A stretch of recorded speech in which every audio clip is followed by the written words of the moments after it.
Doing, that's a big plane, isn't it? Eh?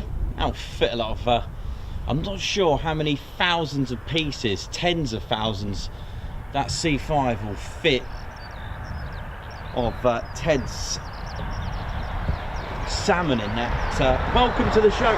Sorry about the later start. I haven't missed anything. I was umming and ahhing whether to catch this little jet coming in.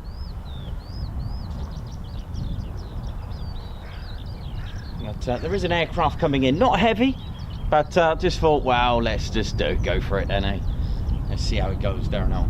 Welcome to the show, ladies, gents, teddy bears. Welcome back to RAF Mildenhall. Well, to C5, or how about an F-15 QA?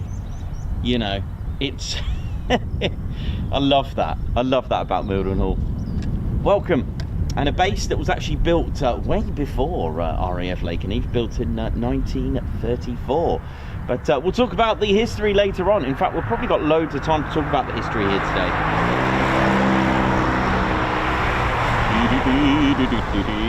Right, where's our little aircraft? It's just coming in now.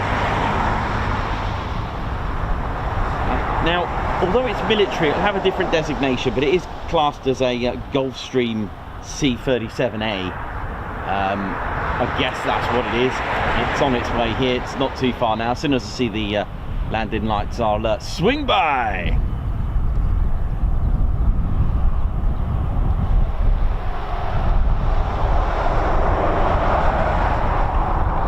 But I love it. It's, you come here and then there's all sorts dotted about. That's what I love about Mildenhall. But we do have a little tiny little biz jet coming now. Not too far. RAF Mildenhall, again part of the 3rd Air Force, HQ based at Ramstein Air Base. Welcome to the show. You can hear the birds tweeting away there in the background. What a lovely, do you know what, I do feel lucky to be able to do this. I know the weather can be a bit like yesterday was very challenging, extremely challenging, but you are out in fresh air, having a good time, mixed in with a little bit of jet fuel. I get that. My name's Nikos, cameraman and commentator, and we're live here at RAF Mildenhall. Here we go, and it's home to the 100th Air Refueling Wing, also the 352nd Special Operations Wing as well, and the 95th Reconnaissance. Let me just sort that out. Right.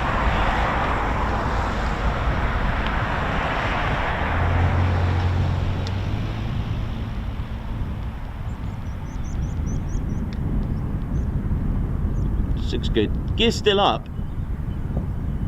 Maybe in for a little go around.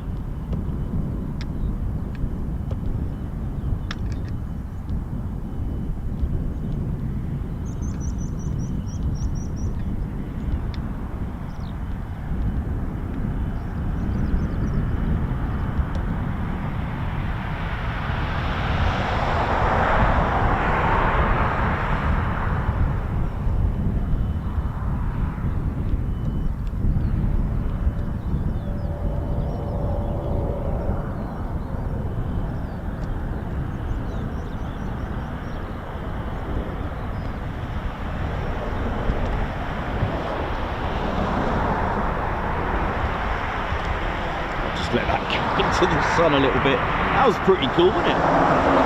Just let that just skim the sun. Just 2 seconds. Sorry about that. It's nice having the sun, but also can be a bit of a challenge. We are in the campsite. There isn't a official viewing area at Mildenhall, but there is a wonderful campsite which I'm in called the Nook Campsite. It's also known, this field is known as John's Field, and I tell you what, it is an absolute bargain. Gates open around sort of between 8 and 9.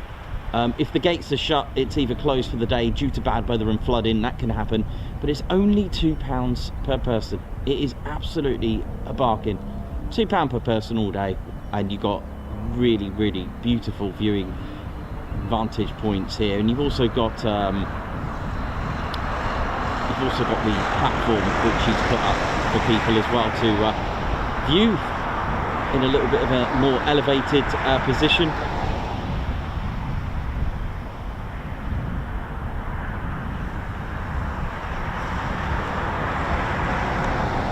Team Mildenhall, home to the 100th Air Refueling Wing, and its legacy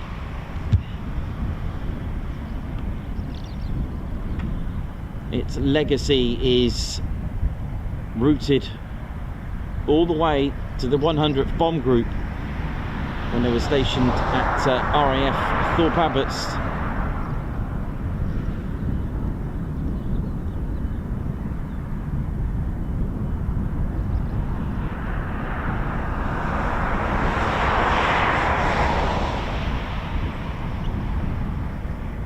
I know, hence the square D that's featured on the KC-135s and the Mildenhall Tower itself.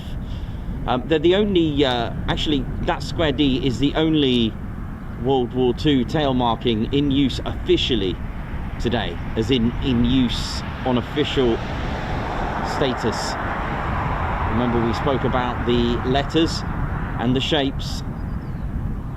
So the mighty 8th, the 8th Air Force, underneath them were divisions, and you've got different shapes. So the triangle was the 1st Air Division, the circle was the 2nd Air Division. Usually they were bomb groups of the B-24 Liberator with a couple of B-17s, I think it was, and of course the square being the 3rd Air Division.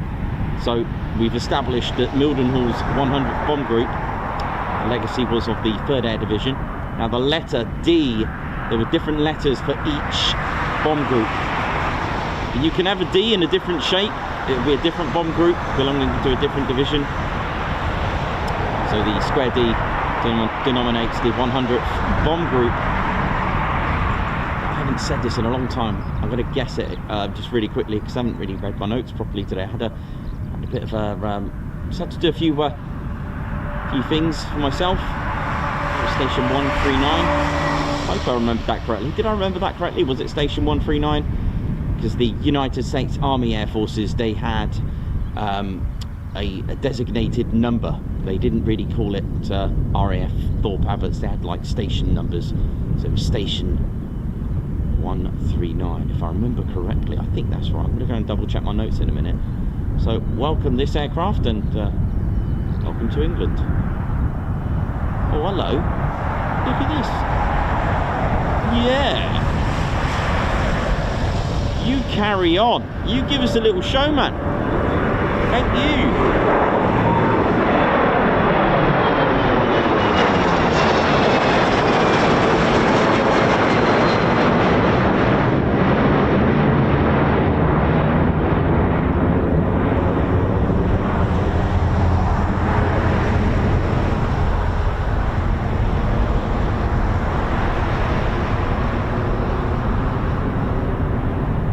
Just do a few of them.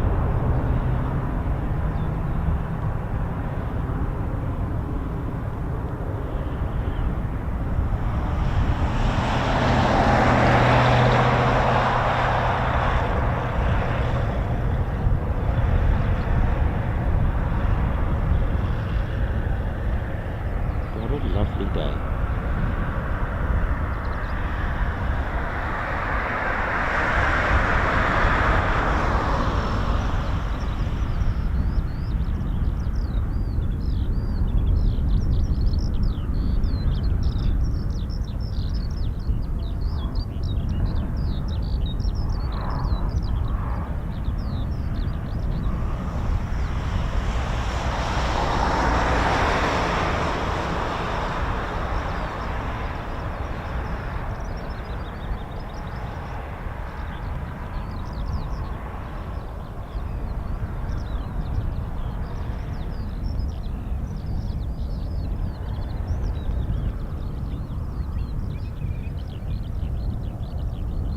just turns around just a moment. I'm just gonna... That was quite nice, wasn't it? If that can do just a few circuits, it's almost like having a starter, isn't it? That's brilliant. We'll have that.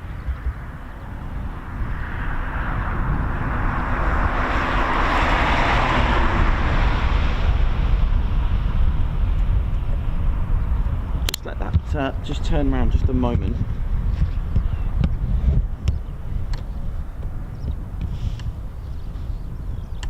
By the way, my name's Nikos, cameraman and commentator of the Ted Coningsby channel, and with us we have our squadron leader Ted Coningsby. Hi Ted. There he is. He's coming on the show now. Welcome all our viewers and fans, and of course Ted Coningsby channel. Now, although this isn't an official, this is our squadron leader Ted Coningsby. He's very much loved here at Mildenhall as well. Although this isn't an official viewing area, I have made the right contact to let them know that I'm here and what I'm doing. So they are aware of our presence, Teddy, and we don't just rack up and stack up. It is the right thing and the correct thing to do in case they, you know, any issues that we can't be here. So fair enough, all is good, all seems okay. Thank you very much, and big shout out to all our US viewers as well, and all the airmen here at Mildenhall who touched our hearts way back when they did actually come round on our side of the wire, this side of the fence, and they both said the same thing. They said that we bond and create a bridge for here to their families that are watching in the US. I think that's a really touching thing to say, you know, although of course the families can't actually see them physically on the screens, but it's enough for them to know that they're here and safe, and nice to see them thousands of miles away in case it works. 6,000 miles, is it, or something, from here to, let's say, America, roughly?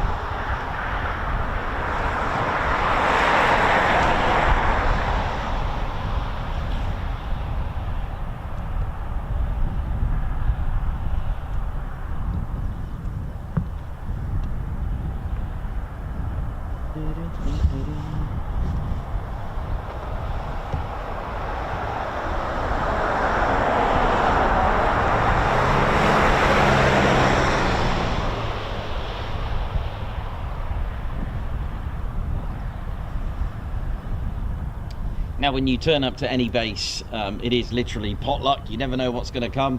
Well, certainly wasn't expecting this one to come along and fly past, so that was good. Welcome to the show.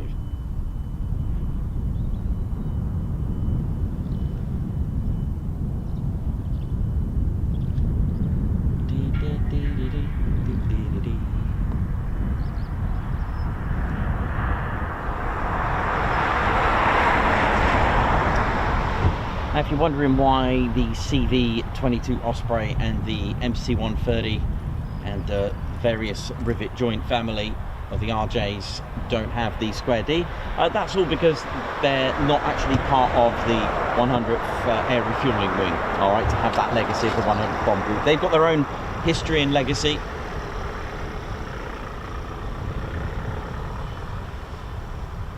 The 95th Reconnaissance Squadron on there, RJs, they have the letters Oscar Foxtrot, or Offutt Air Force Base. Oscar Foxtrot on RAF aircraft, however, were actually, that was 97 Squadron.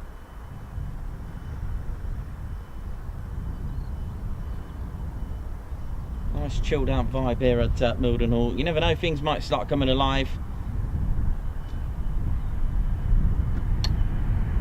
It was nice to get circuits from that Gulfstream aircraft.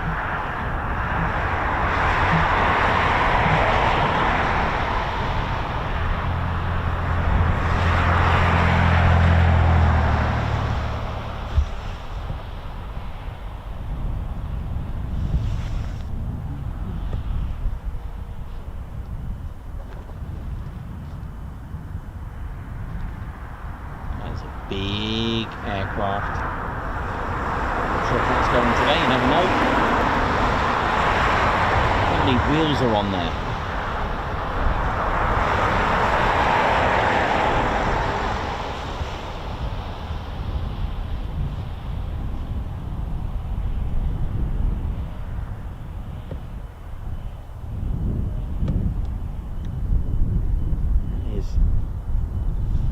lot. It's a 28 wheeler, if I remember off the top of my head. I remember this from Mildenhall because it's got runway 28, and that's how I remember how many wheels are on the C5. I think it's 28 wheels. That's remarkable.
The life out of me. I knew it. I knew he was going to do it. Oh, brilliant. That was cool. Said, you alright, mate? I'm going to startle you. Oh, yeah.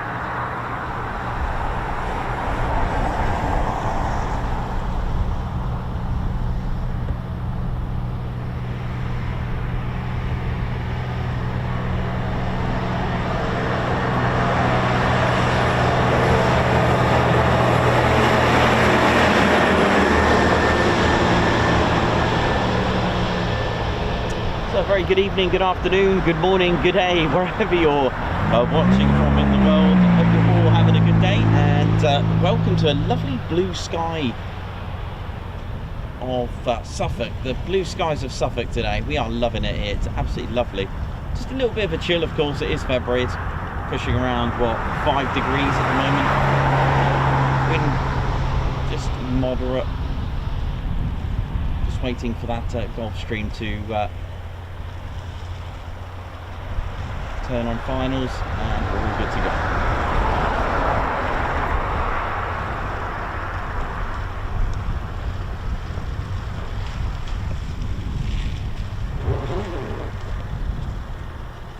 Oi, oi! I hope we're all good, ladies, gents, steady bears. Like I said, it's can be quite quiet here at Mildenhall, but it also can be quite entertaining as well, with lots of things going on. You've got to just catch it right, get your luck going. We've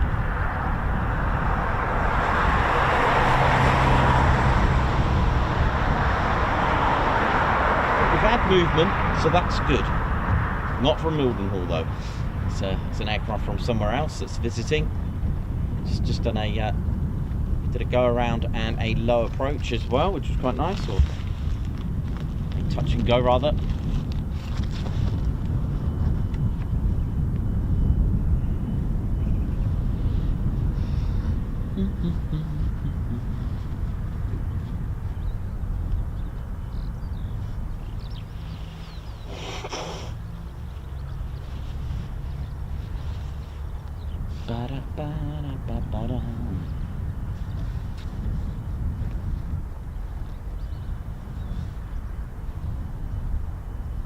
Let's have a look where the aircraft's gone now. It's just yep, just turned in now, just lined up nicely. So again, just to give you an idea, when I did all the maths, we're looking at roughly 315 feet per nautical mile that it's out, so you kind of get a gist of the altitude. So our pilots sort of calculate the correct altitude that they should be at on the final approach.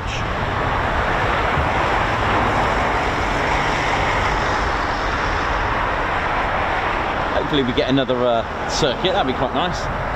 Look forward to that.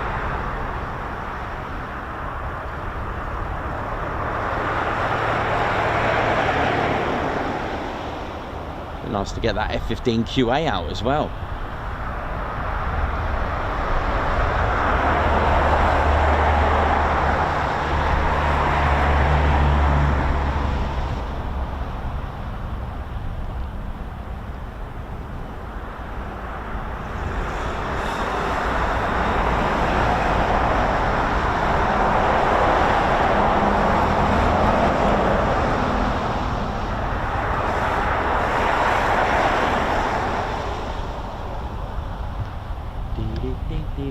Don't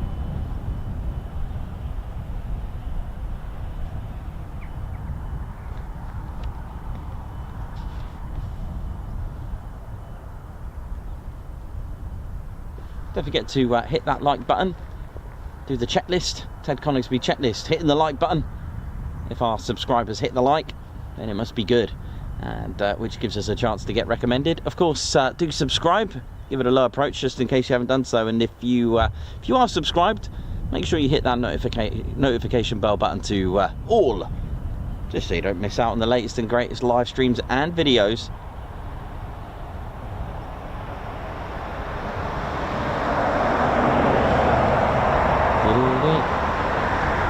Claire Bear taking controls on the online store, so make sure you give it a visit, tedconingsby.co.uk. You can get yourself official Ted Coningsby merchandise. Got eyeball.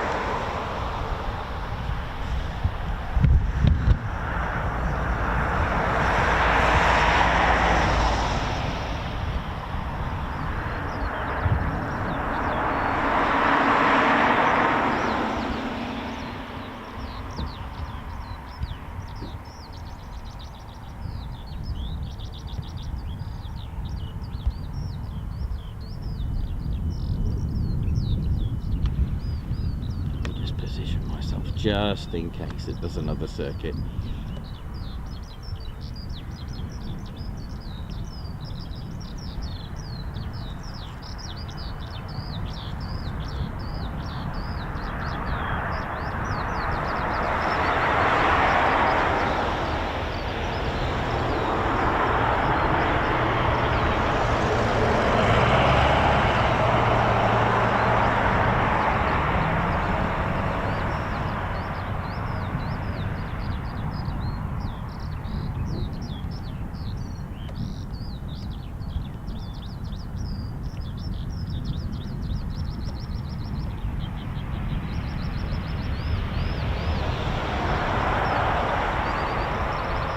What I love is the chilled out tempo here. The birds just tweeting away. It's a very therapeutic place to be. Usually is with like such as Brize Norton, and here it's very nice.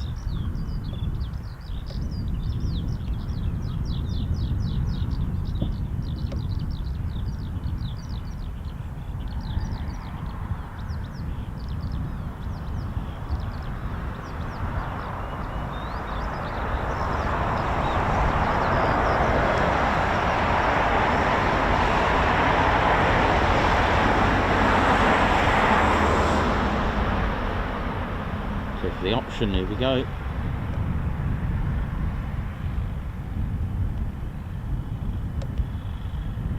Almost looked a bit like a Lancer there. B1, dare I say that? Look at this. Of course it isn't.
Absolutely, Perry.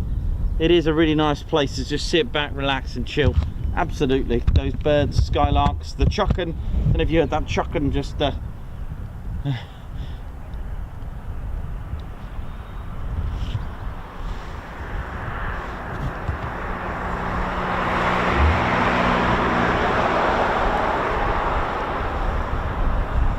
It is really, really, you know, really nice therapeutic place to be, and just get away from it all, really. Mildenhall, it really is nice. It really is. If you don't want fast pace. Sorry about this, one sec.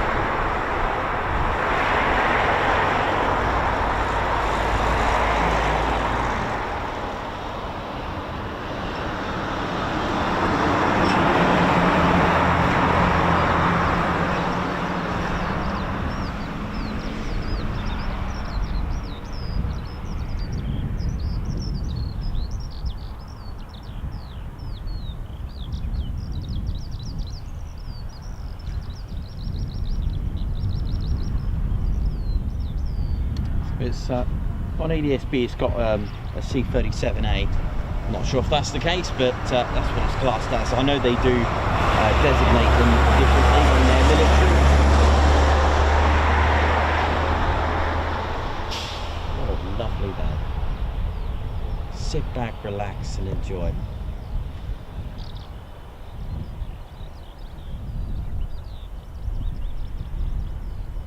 And it'd be nice to catch a heavy on our stream today. It'd be lovely to do that, absolutely.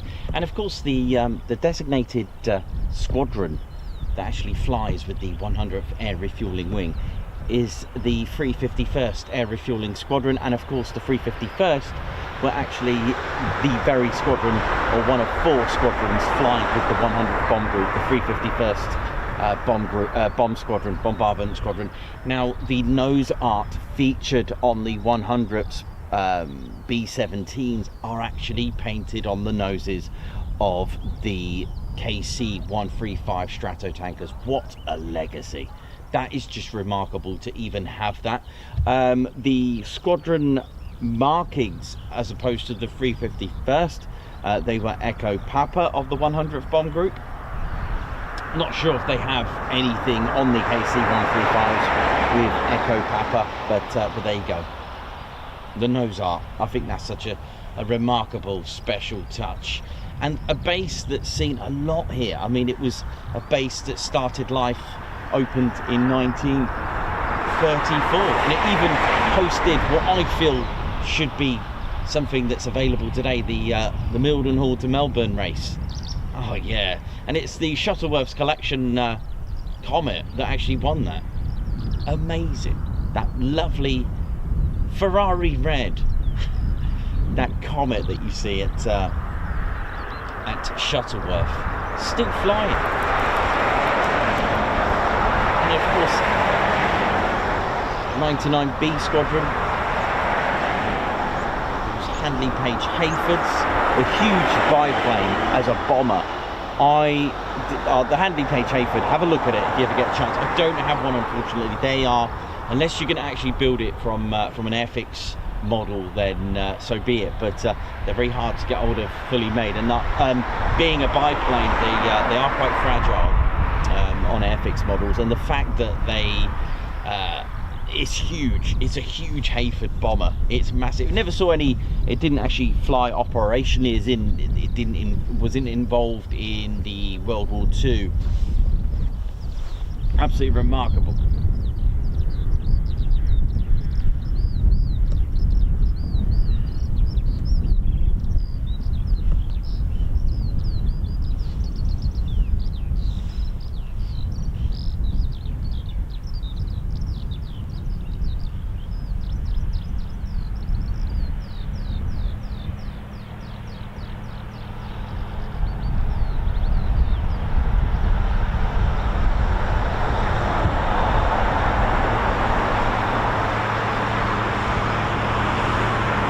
And nothing at the moment for departures just yet.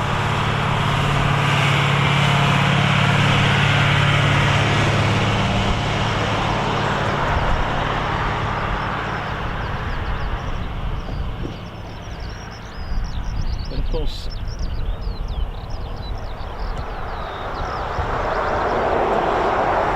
the base, when it opened in on the 16th of October 1934, it was built as one of the RAF's largest bomber stations at that time, and it is vast, it's huge, very similar to Lakenheath, quite vast open space.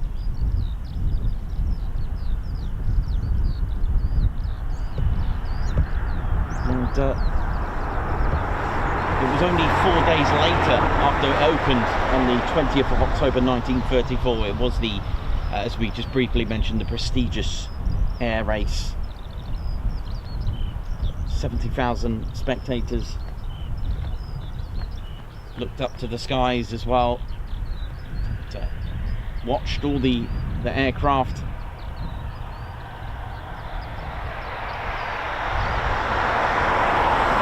Departed Mildenhall to get to Melbourne. The prize money was £15,000 in 1934.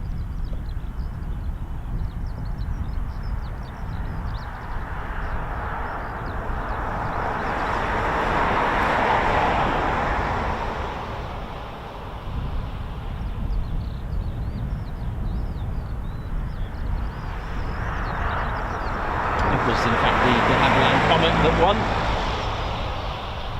Pilots Tom Campbell Black and CWA Scott across the finishing line in Melbourne, Australia, less than 72 hours after the starting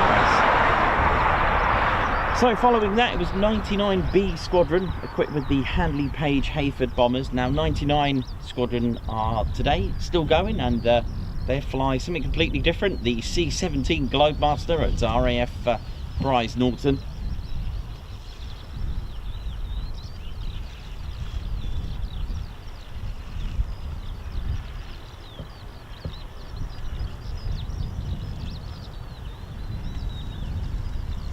But, never got to see any hostilities, shall we say, but eventually 149 Squadron arrived on the 3rd of September 1939, sorry, on the 6th of September 1939, so 3 days. 3rd of September 1939, I'll get that right in a minute, hang on. The same day Vickers Wellington arrived here with 149 Squadron at Mildenhall, and 199 joined them as well later when the very first 4-engine bomber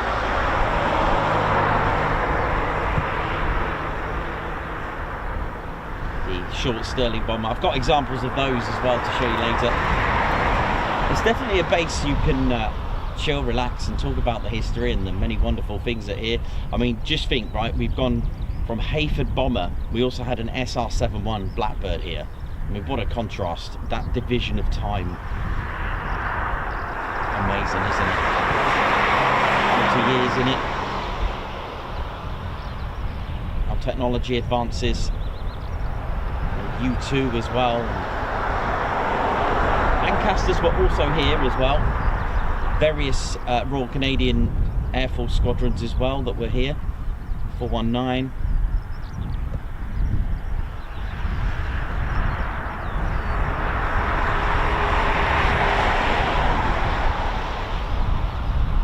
Stratojets. A lot of variety. So we're just waiting for the Gulfstream to get a bit closer. Keeping us entertained. It'd be nice to see the C5 go out, but at the moment, not likely. I don't know if you can see that sort of optical illusion, but the twin stabilizers tails of the CV-22 Osprey look like the steps going into the C5 there, but it's just my imagination going wild there now.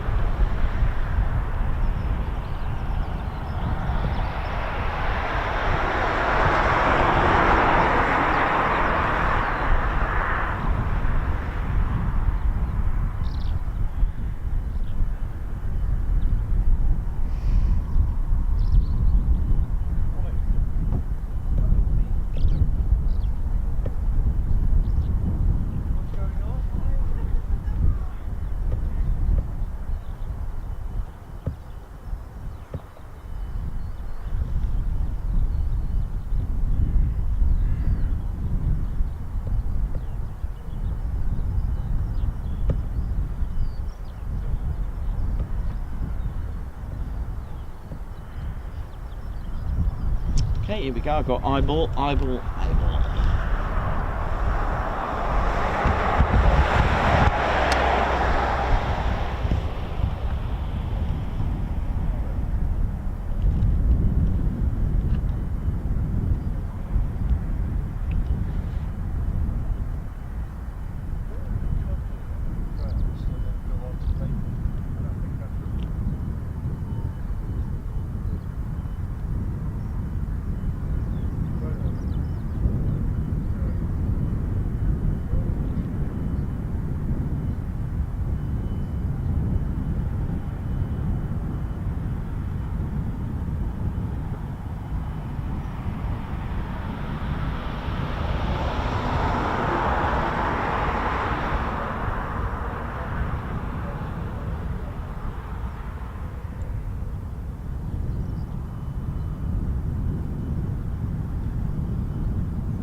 Beautiful, isn't it?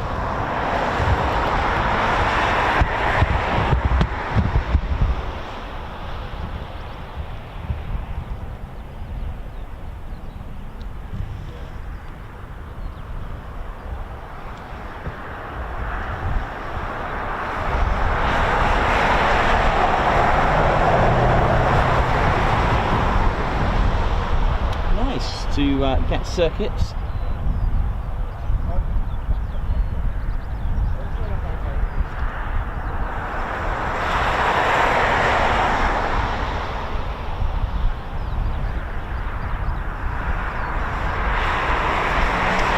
Arrival of the KC-135 as well, which is cool. Not too long. Hopefully we get another request for the option radar, so they can have a go at a go around or a touch and go. That's good, isn't it? It's chilled out Mildenhall.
done.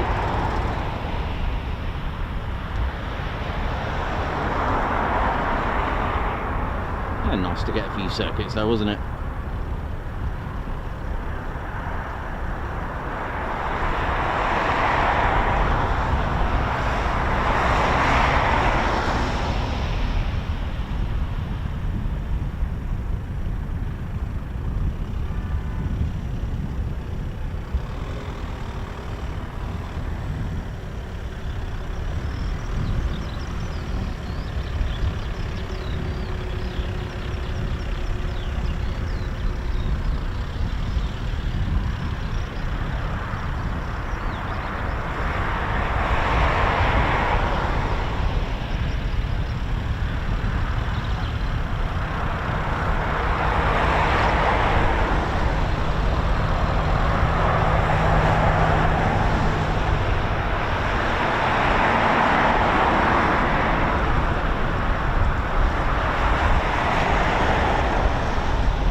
escorting vehicle there as well.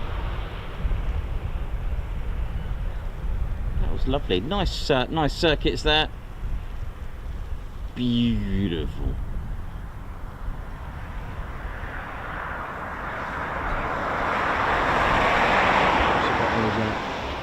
Let me just have a quick check on my flight tracker just to see whereabouts this. We've got a KC-135 not far away.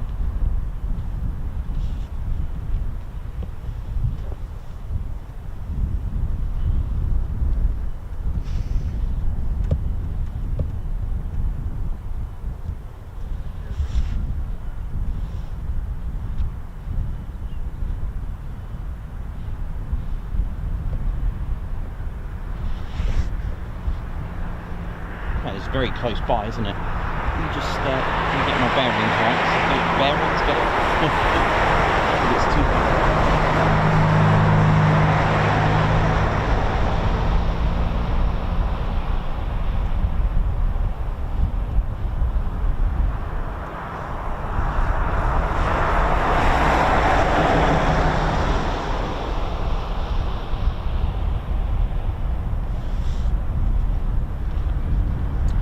Had a look on my app.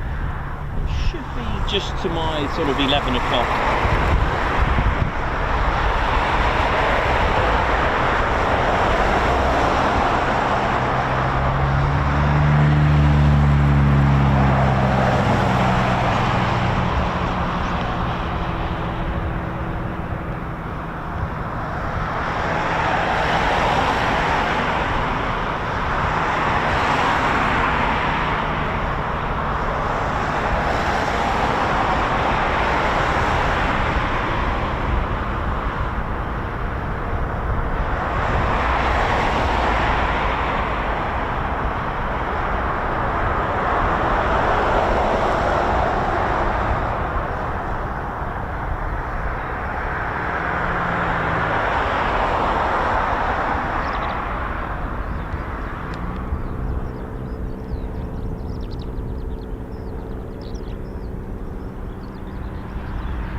I don't think this is a Mildenhall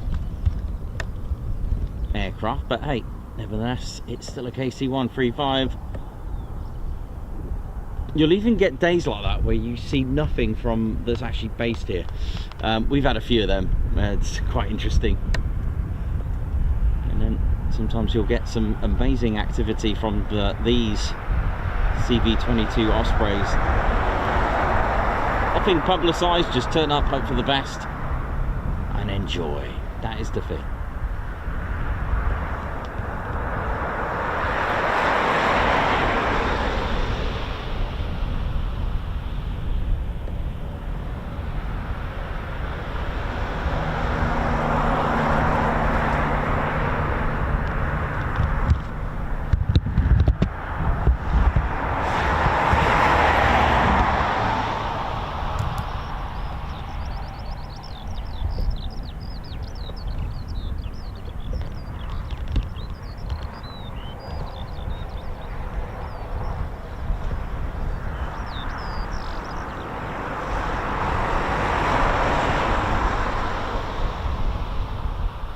You're watching the Ted Coningsby channel live here at RAF Mildenhall. How are we doing? Hope we're good. So the KC-135 will go out and eventually turn a 180 heading 280 degrees.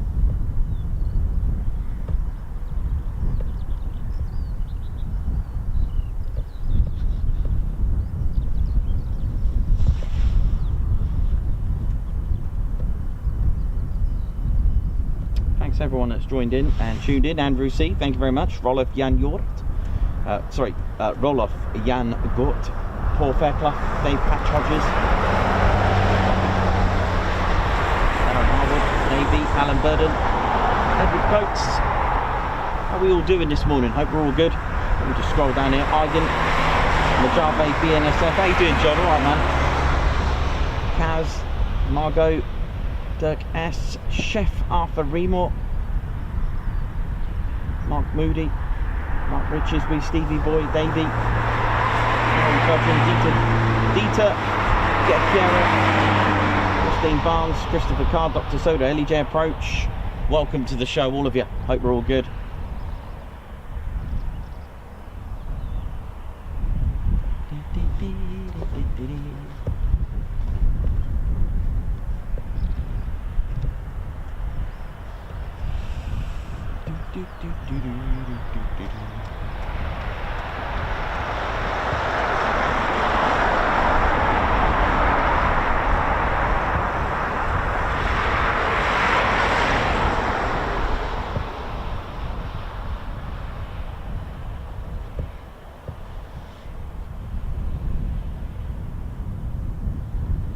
So that's the, you may call it a glimpse of the F-15QA. Look at that, Boeing F-15QA with the GE engine. So they don't sweep because of the different actuating system for the exhaust nozzles. Very different. It uses, well, it doesn't use pneumatic, it uses either hydraulic. So they don't sweep, I'm afraid. But they're what a lovely livery. It is a Qatari.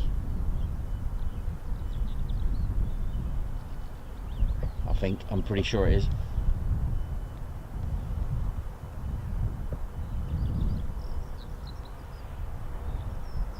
I think I've seen another one somewhere actually. Did I see another one, or was it just the one? So I was seeing things this morning. No, it's fine, just that one. Get all sorts here.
It's just turned in now, so I should be able to get overall on it. Let's see if I can see those lights. Yeah, just about glistening now. So let's hope for some circuits.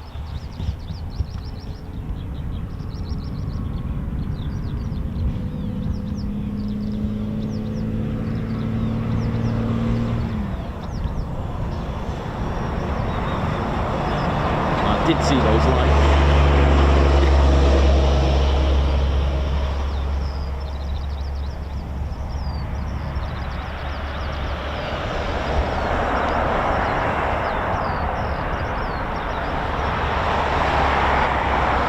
Here we go, big iron heavyweight action, here we go.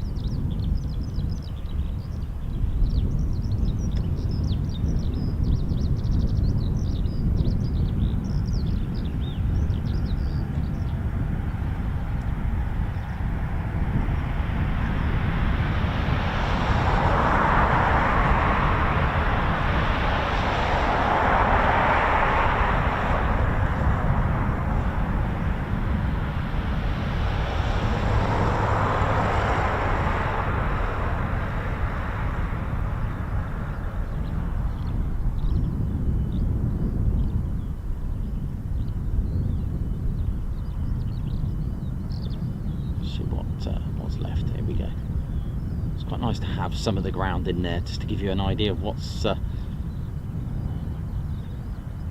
left to go before the landing.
Done.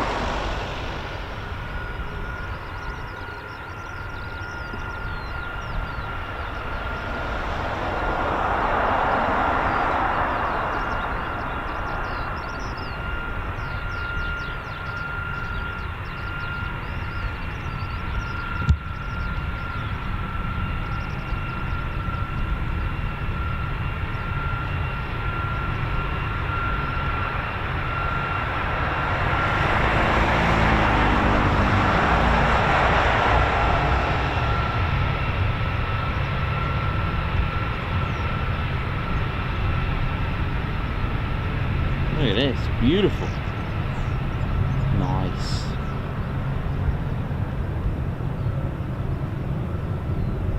So again, officially, have a look at this. Flag on the left, representing the flagpole, all good.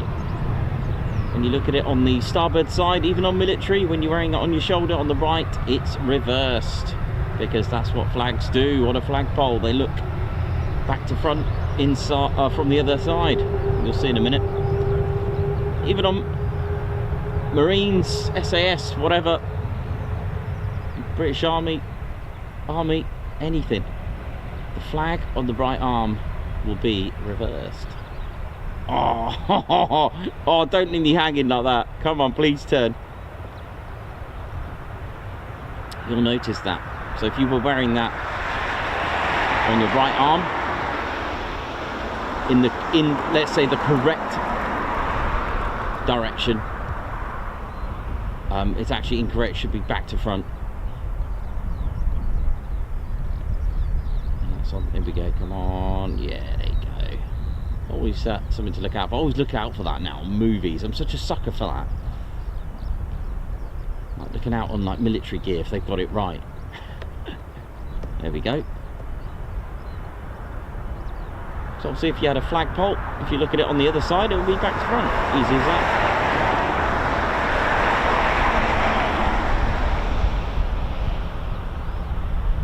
I remember the A330, the Voyager Vespina with the Union flag. Someone posted something on social media saying they got the flag back to front, but it's actually correct. It's actually correct the way the paintwork was, because it will look back to front on the right side, the starboard side of the aircraft.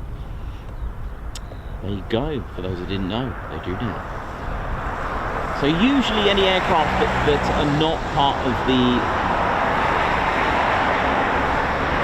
Mildenhall force, with the exception of course of the CV-22 Ospreys, which are parked to the left of our screens, they usually park over this way, over this side. Things that are based here, like the MC-130, the KC-135 and the RJs, they're all parked to the right of the screens, let's say.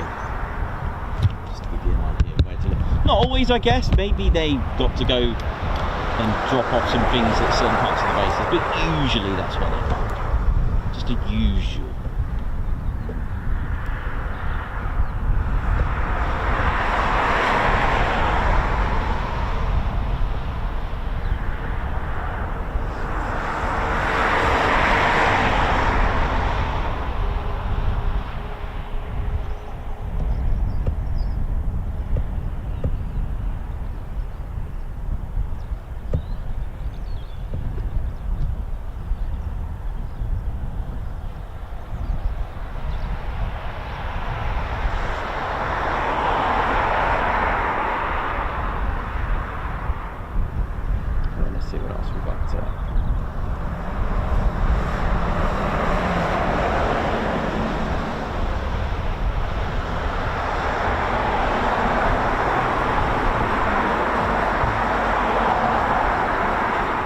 At the moment, set for now.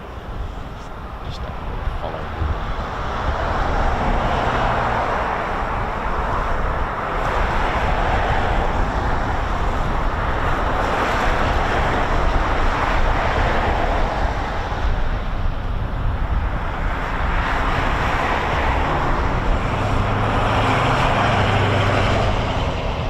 There's the square D painted on Mildenhall's tower. Don't forget, it's RAF Lake and Eves at Rapcon that actually manage the that look after the airspace, as Mildenhall is a 24-hour base, and with the two bases being close together, and fortunately they do have different runway numbers. Can you imagine if they had the same runway numbers? What a confusion that could lead to. It's bad enough them close together as well, but there you go. So one does all. But that's not to say there's no one in Mildenhall Tower. There are people in there. There are controllers that take care of the ground operations, the taxi and the startups, all the mission stuff, that kind of thing, that level.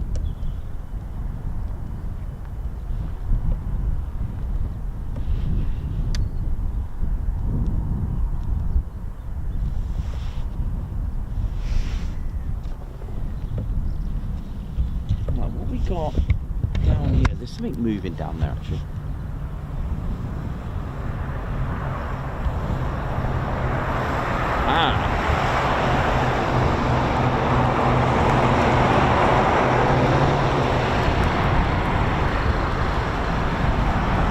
This looks good.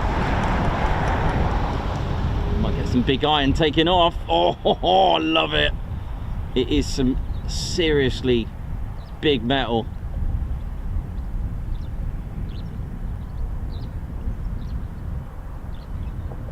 Alright, if we get this, it'll be quite a nice steady day if we get this coming out as well. That'd be good, wouldn't it? Teddy, you alright, mate? Ted's loving it. Ted's just stuffing his face with salmon, just enjoying it really. Looking around, letting that sun just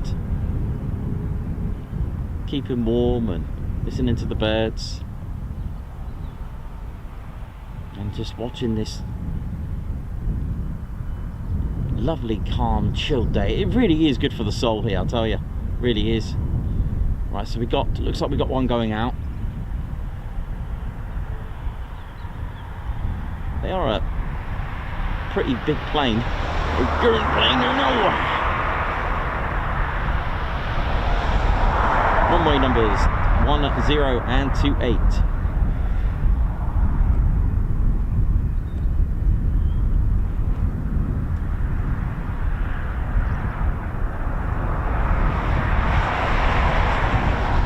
when I arrived here, just before I set up, we did get a MC-130 Commando 2, just to see it in the distance. It must have taken off not too long ago.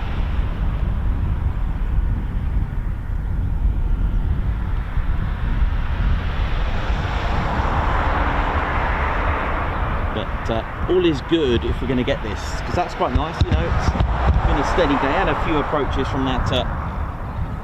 Just get that leveled off. Just there for you. Different vibe though, isn't it? Here, really is nice, nicely done.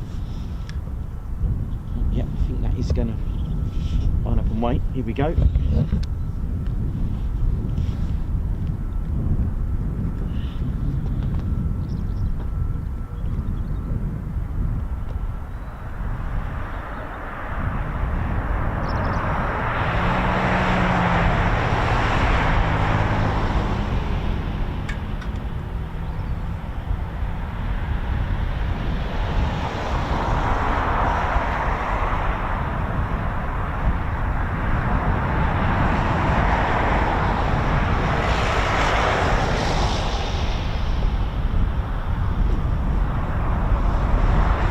Get ready for departure, ladies, gents and teddy bears. Here we go. It's a big one. And it is a 100th Air Refueling wing aircraft, the 351st Air Refueling Squadron.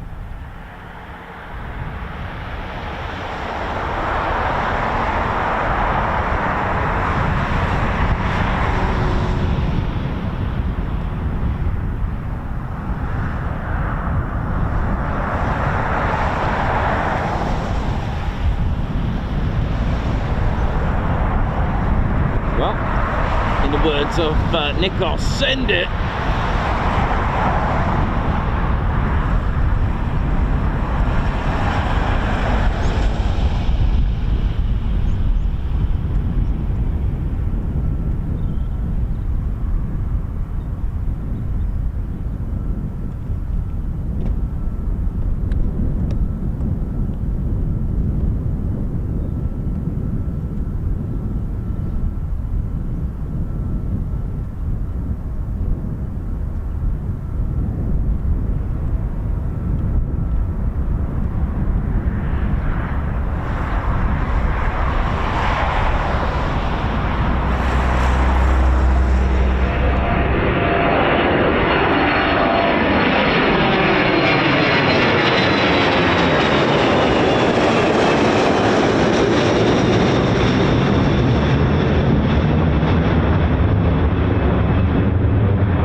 Capable of refueling aircraft that require both boomstick and the drogue and probe. It can be fitted with drogue and probe pods as well. Some already have the basket at the back. Can do both.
You know this, I might go and grab a cup of tea.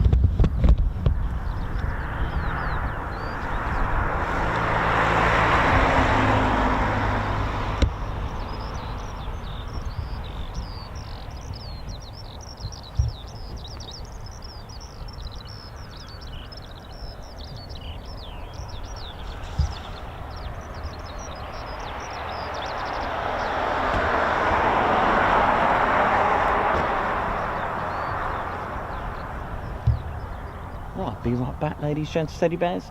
Just going to go and grab a cup of tea. Right, Ted, where is it, mate?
How's it going? Right. Ooh. I recognise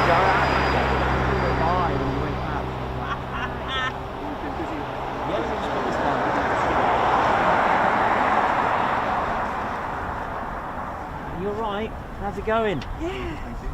Oh, good. Good to see you. Yeah, Yeah, yeah. you're right, yeah? How you doing? Duncan, all right, yeah? Everything all right?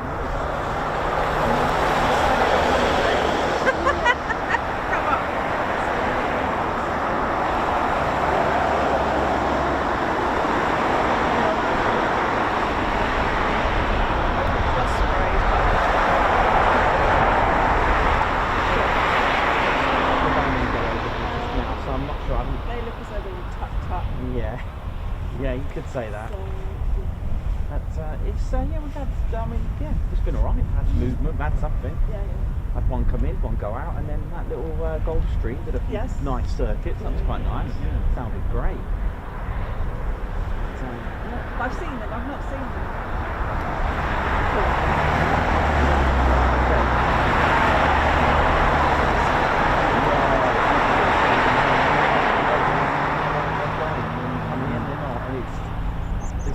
Keep going until you get lucky. They're okay? She busy? Yeah, she's good, thank you. Yeah, Send her best to her. yeah, we'll do. We'll just grab my tea. Yeah, it's been yeah, it's nice and steady. Good. Oh yeah, when you were, was that last week before the heat? It was just one after the other, after the other, after the other. It was like, just thought it must be Christmas and birthday. It's coming back.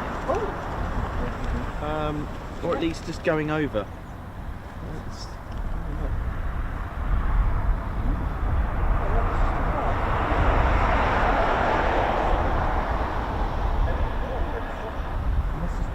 Literally just going to cut across. It seems to be. No, it seems back to me, yeah, good to see you. got our tickets booked. Hotel, Nice everything. one. Oh, cool. Sure, we'll see you before then. Oh, yeah, defo.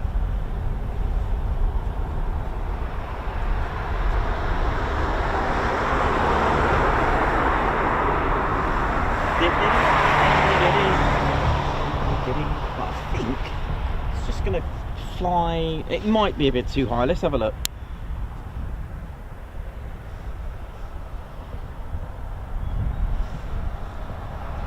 $18,000 feet. It's a bit high. might be a bit too high.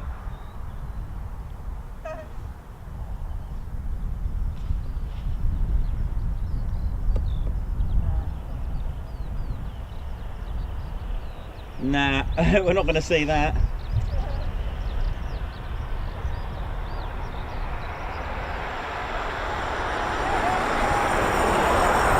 Gotcha, thank you. I see it.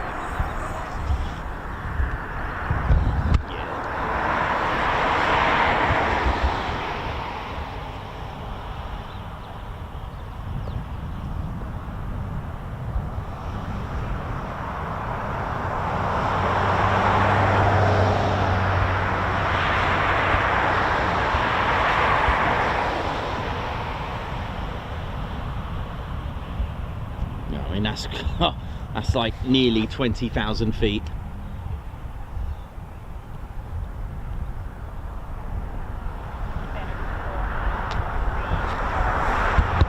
And of course, don't forget, I usually say this from Lakenheath, but Lakenheath is only 5.5 miles the way the backwards crow flies, so we could see some action from over there.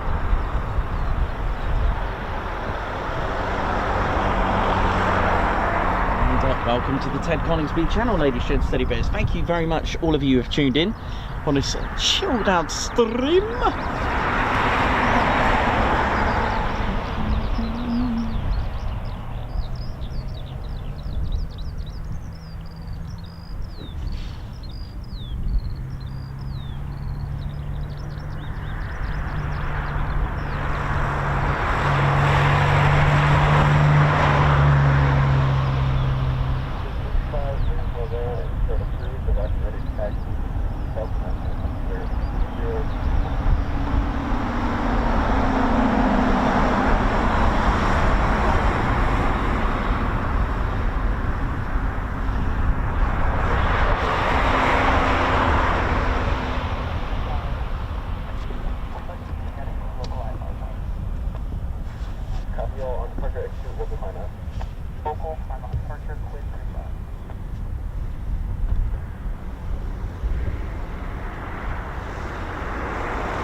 How we doing, ladies, gents, teddy bears? Hope we're all good.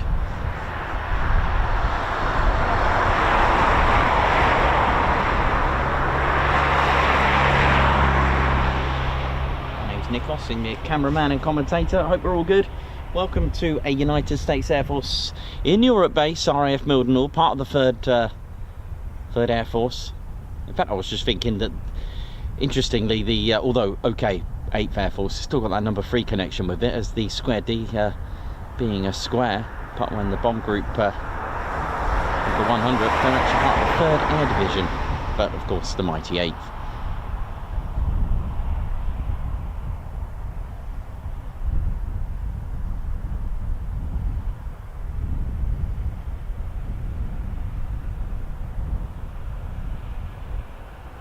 Hopefully get some more departures. Like I said, it can be very busy, can be quite moderate, or it can be very chilled out like it is today at the moment. But it's been good, it's been steady. What was our average? Kind of like 1 an hour, wasn't it? But I think it's been pretty good at the moment, hasn't it? We've had 1 arrival, 1 depart, and a few circuits from the Gulf Stream, which was quite nice to see. I thought it was quite a lovely one, that one. Don't know one.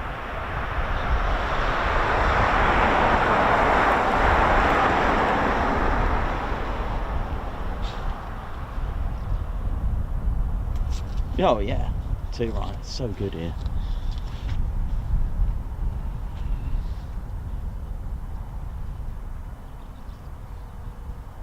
The way the wind's blowing, it's very difficult to hear the some of the engines spooling, if there are any. Not saying there are, but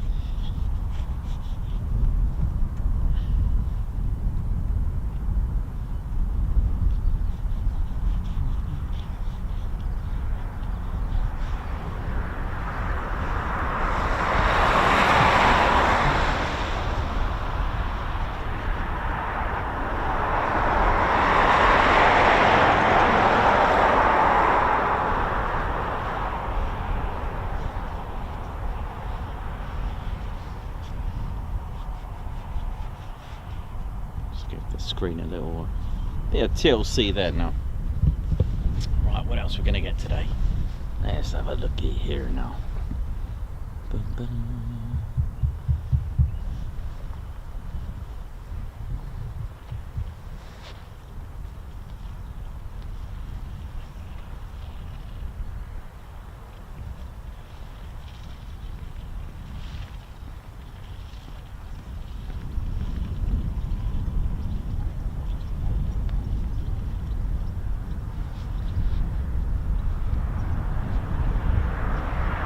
I don't think we're going to get any Osprey movements on our show today, but like I said, we can come here, we can have them doing all sorts of circuits, and we've been very lucky to see the Casabac,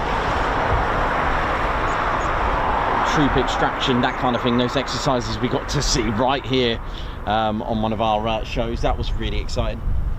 And just a big shout out to everyone at Mildenhall, our very good friend, the running man. Hope he's well. In fact, I don't know if he's left now and gone back to the US. I'm not sure, but wherever you are, man, take care of yourself. Tony as well, my man, who I think is still here. Big shout out to you. You know who you are. All our friends at Mildenhall, Paul as well. Made lots of good friends here. And of course, everyone in OSI, LE, SF. Those that keep everything safe, sweet and neat. Big shout out to all of you. Of course, the fire department, medics, crash teams, hope we're all good as well. And of course, big it up for the QA, the Quality Assurance LRS Logistics Readiness Squadron. It was really cool having the tour here. Really I was so honoured to try, and you know me, I like to take in info and try to remember everything that was taught to me. It was amazing. Lots of fascinating things to talk to you, and it's almost like an info overload. I love the fact that they had some a gentleman all the way from the US, of course, who's in his 70s, I think, and his one job is to refurb, fix and smooth out all the props of the C-130s. It's amazing. He's the only one here that is dedicated to repairing and fixing up those he'll be analysing any slight imperfection, because that could affect the way, you know, that it could affect the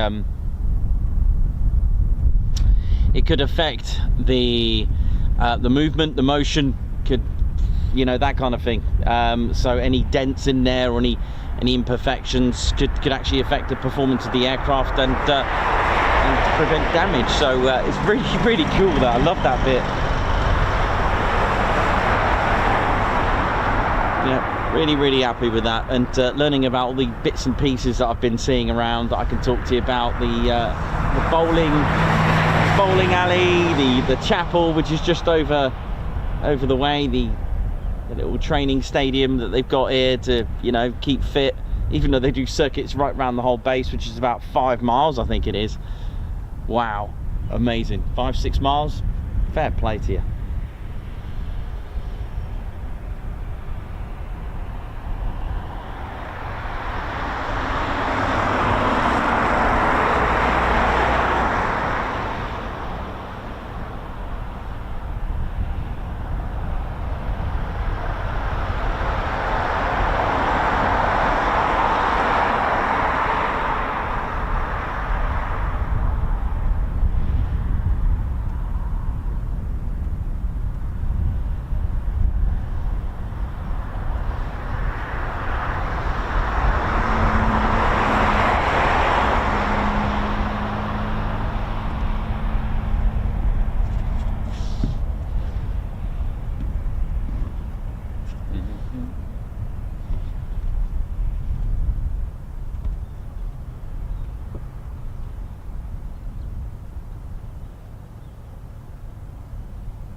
Have another cup of tea, Ted. Let's do it, mate.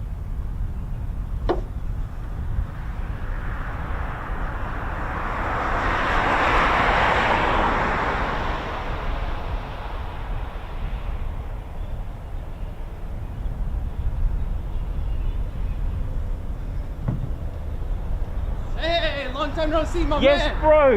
Woo. Getting back into the running. Big up to the LRS, man. I put on a little bit of weight.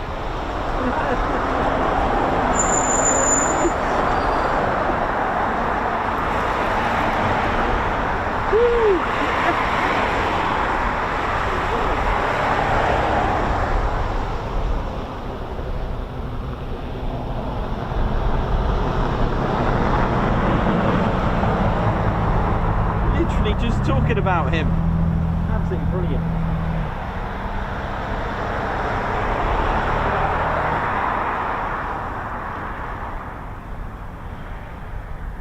Bless him. Love that guy.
good, Ted.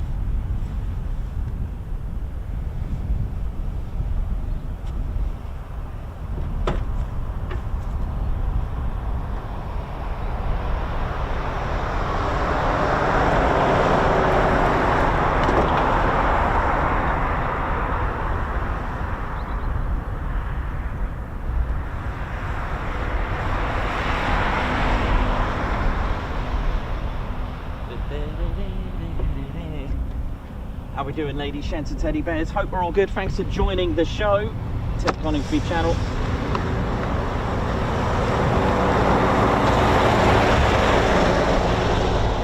Bringing you live military aviation around the country. And today we find ourselves at RAF Mildenhall.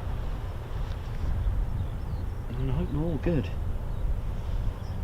So we've had movement today, like I said, just a nice chilled out pace now.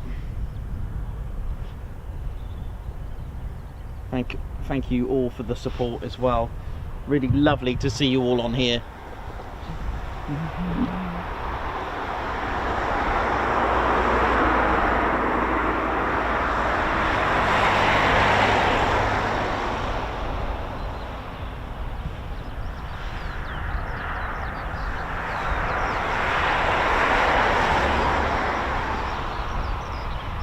Ted just enjoying himself now. Do you want me to sort that flag out, Ted?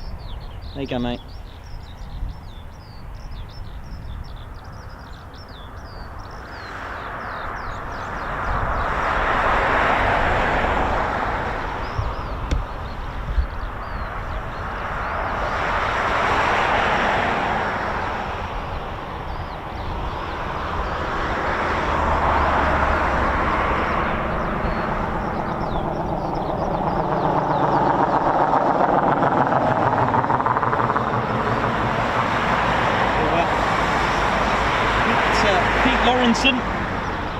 Welcome, high five, welcome to the Ted Coningsby Squadron, a Guards March for you.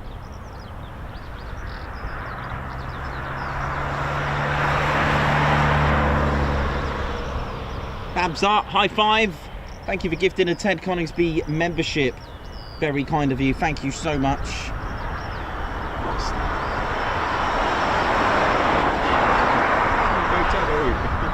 That's cool, thanks a lot, Babs, thank you for your support. Margot Baxter as well. Guards March, thank you for the super chat. We Stevie Boy, OMG, a Galaxy. Oi oi, I know. Will it move? That's the thing, will it move? Woodland, high five. Thank you for joining the Ted Coningsby Squadron, Guards March.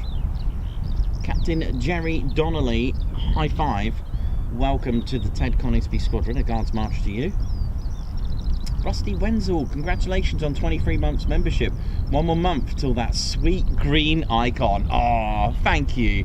23 months as well, and that's correct. So your loyalty badge changes colour depending on how your length of service is with the squadron. Thank you so much. We Stevie Boy, thank you for the super chat. A well-earned cup of tea. Thank you for that, Guards March. A Guards March for Gear Sturfer, member for 3 months, proud to be part of the TCS. A Guards March to you. Nox Corvus, oi oi, Nikos, Ted, great mods, awesome chat, thank you very much. Thank you for the super chat, Guards March to you. And Dave Holloway from Lucky Bear to Ted for salmon sandwiches. Bless your heart, thanks a lot, Dave Holloway. Guards March.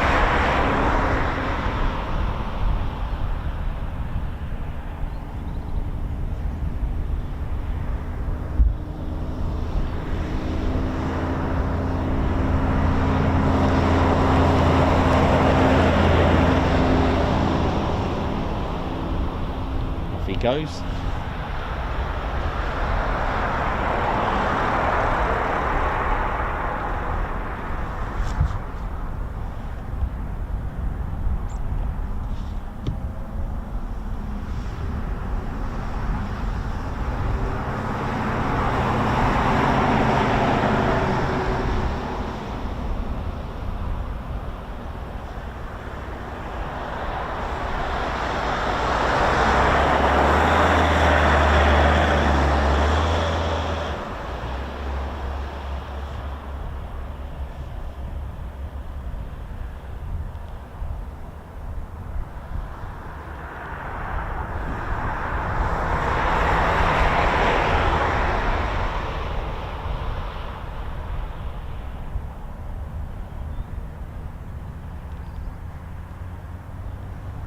What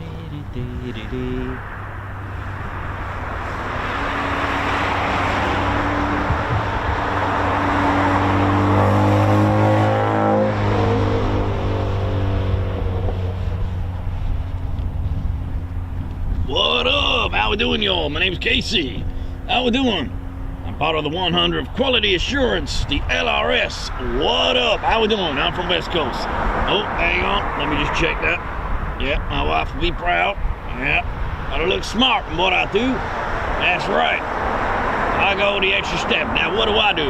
Well, I take care of a lot of things, and I bring what I know and my knowledge right down to the very front line. That's right. I also done work for the 380th Expeditionary Maintenance Group Quality Assurance Team, and pretty much responsible for serving as a primary technical advisory agency to the maintenance group commander, and this group of airmen, they act as force of safety for anything happening to the right down to the front flight line. QA's job, basically, we provide oversight of the maintenance performed within the maintenance group by performing evaluations using established monthly plan. Now, this could be checking out those fire extinguishers, make sure they're all good. And you can also improvise as well. What I mean by that, bring your experience in. Maybe you got something good to show everyone. And we're assigned to major components within the maintenance, and we got major back shops as well. LRS 100, they take care of all the ordering and stuff. And some of the parts, they can have different colors. Each color code means different things. Some are completely new. For example, you get blue or brown or green, and each color can tell you if they're refurbished or they're not serviceable, that kind of thing. It's pretty busy being in this sort of unit. Very busy. Got to have it cleared and lining in persona, and it's not the only thing to become a QA inspector, bringing past experiences to the shop. That's right, that's what we call it. It's all good. You know how it is. What up? That's what we do. LRS stands for Logistics Readiness Squadron. Yeah, what I'm talking about. Hey, how you doing, Casey? You alright? Hey, what up, my man? Yeah, what's going on? What up? Yeah, I'm alright, buddy. I'm all good. Just enjoying the current bun. Do you know what I mean? I'm absolutely loving this current bun. The current what? Current bun, son. Oh yeah, you got your own lingo. I love that. I love that about you. That's right. We're kind of same. You're on the ground, and I'm on the ground, watching things go up. What up? Exactly. Do you know what's up? What up? A plane. Like style, son. That's all good. Right, listen, we'll have to go over to Mickey's and have a burger and chips. What do you reckon? Oh, that does sound actually quite good. More of a sweets type person, but you know what?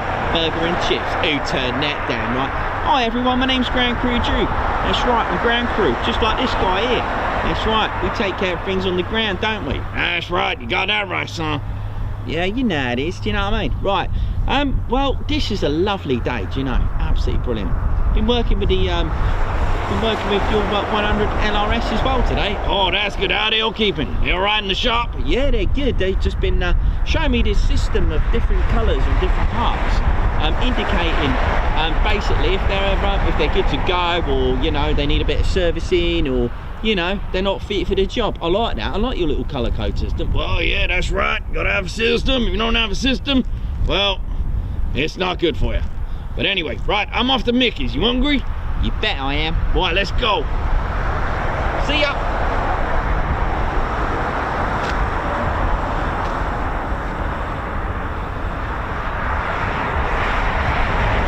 Oi, wait for me there now. They sell chicken at Mickey's. Hey. Yeah, they do. They got chicken strips. Chicken strips. Oh, well, that sounds good. Sounds mighty fine. I ain't known that there now. Right, my name's Reggie. I'm part of the RAF Regiment.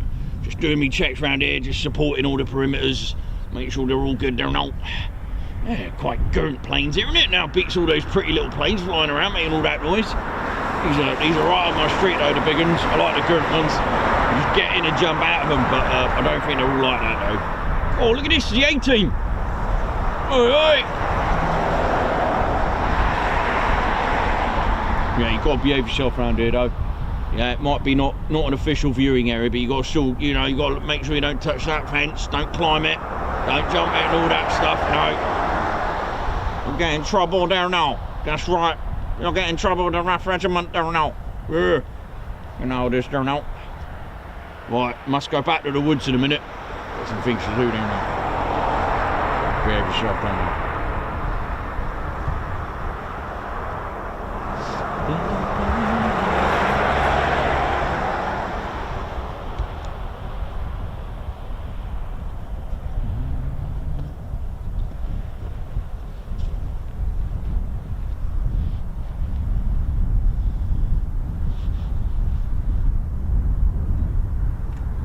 Let's have a look at the ADSB, see if they've got anything coming in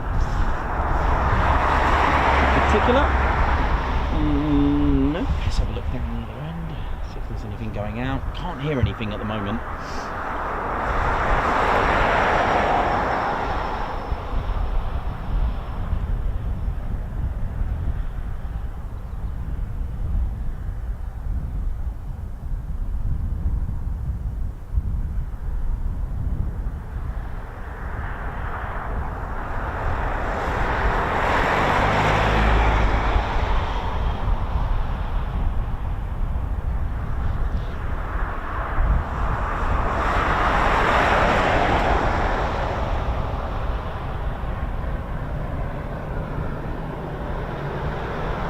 Something's just fired up over there. Sounds like an APU. Sounds good.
Tell you what, the food at Mickey's is pretty legendary. It really is good.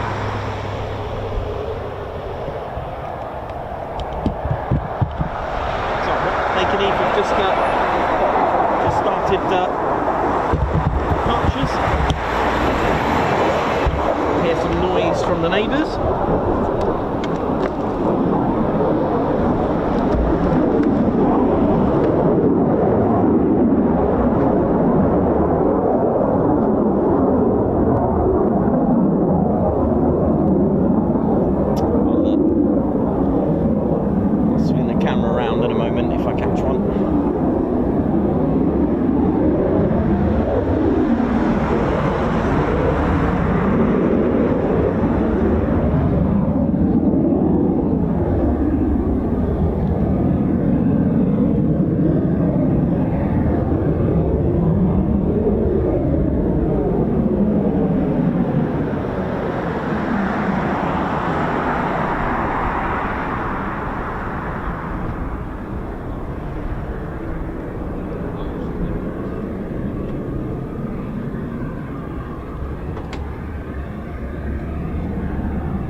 thanks everyone for the support, getting us to 81.5k. That's amazing. Thank you so much.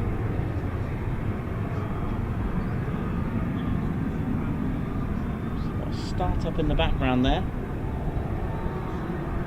getting fired up. Sounds good. Listen to that.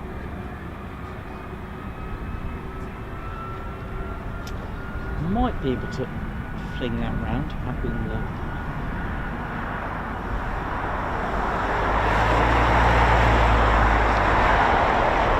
Oh yeah, alright, yeah, good. Let's have a look.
Sounding good. Sounding good.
Cool, huh?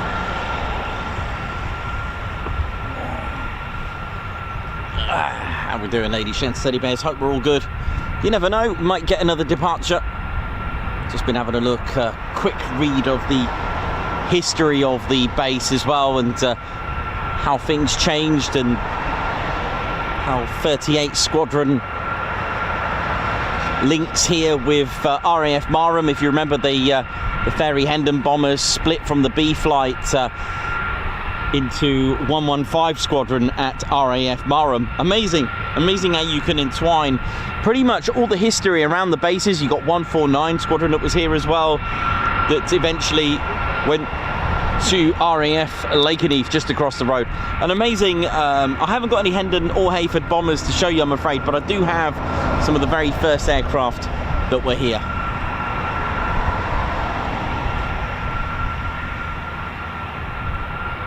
And I am adding a Lancaster to the Ted Coningsby's models. I did have a Lancaster, but it's a bit too special. Very, very special. It's one of those aviation archives from Corgi, and it's the 44 Squadron Augsburg Raid KM-B Baker, that one. And I couldn't, it had to go home. It had to go to the TCS museum at mine. It's such a special aircraft. But I do have one that's okay for getting a bit battered and into the elements, as they do, bless them. I need a bigger van, I think, just for the models, but there we go.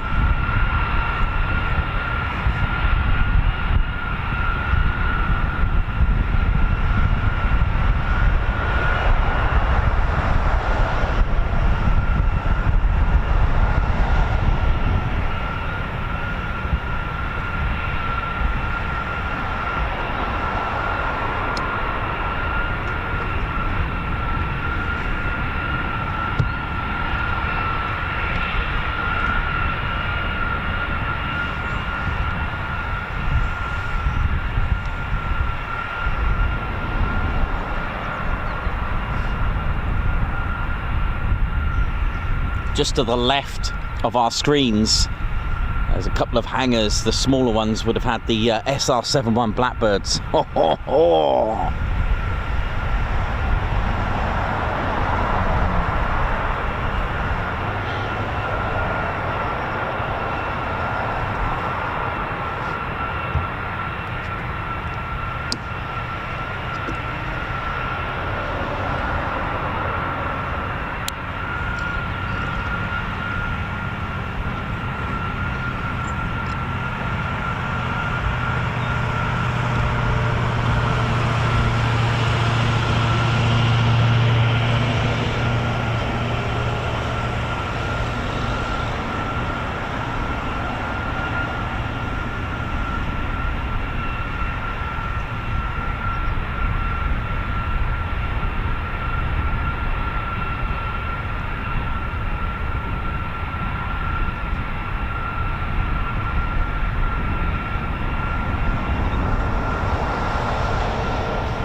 Good to be back here at Mildenhall.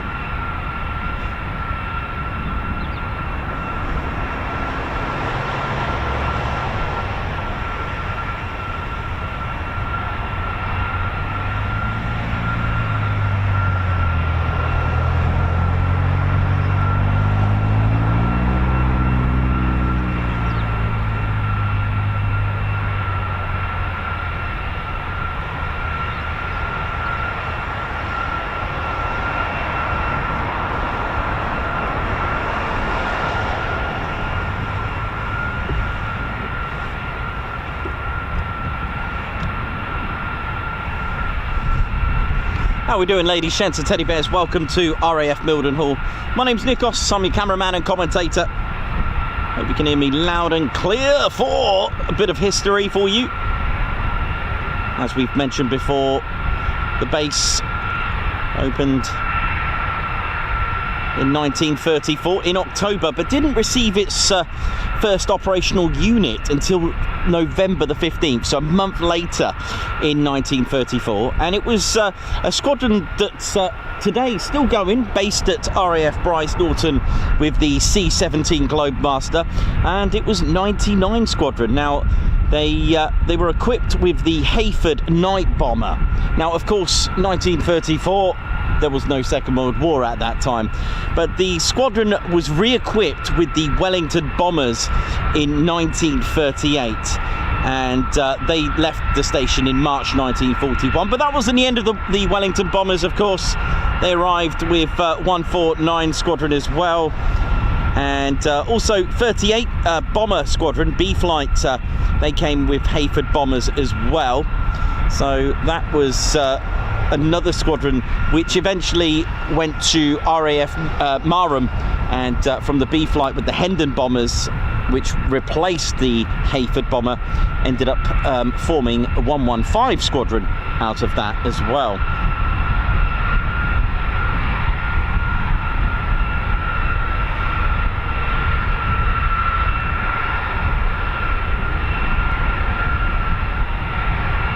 It was really days, it is believed that, from what I've read, number 149 Squadron actually formed part of 99 Squadron. You'll get that quite a lot when you start reading. There's a few flights, like B Flight, they turn into their own individual squadrons. And on the 3rd of September 1939, 3 days after Germany's invasion of Poland, Britain and France did declare war, and 6 hours after the official declaration of war, 3 Wellington bombers from 149 Squadron took off to bomb German battleships in the Kiel Canal. So, wow, just 6 hours with the Wellington bomber, which I've got here as well for you to have a look at.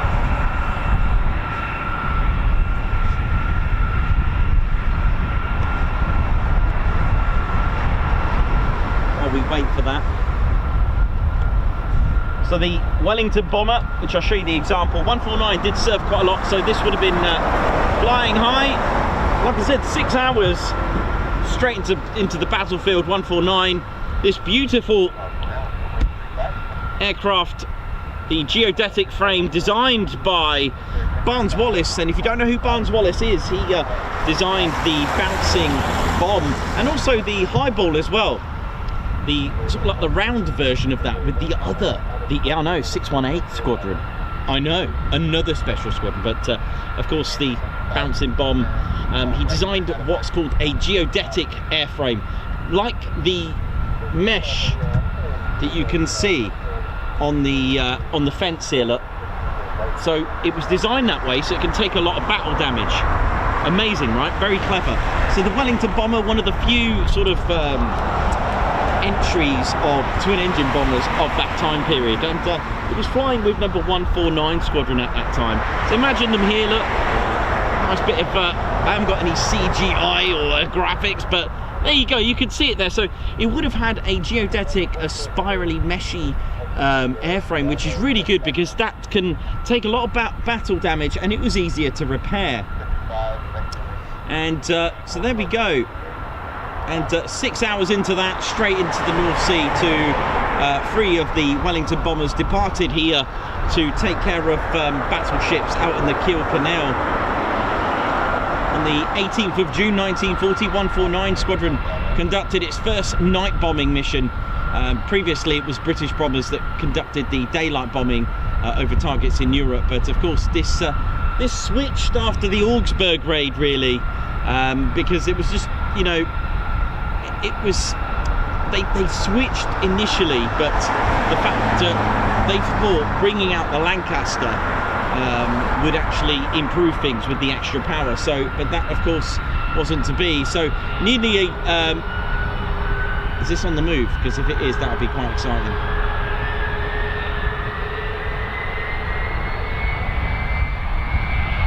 Please be on the move.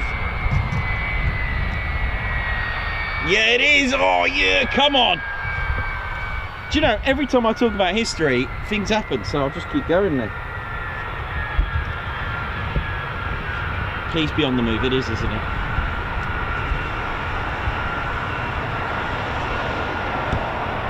Oh, I'm blinded here. Oh, there we go.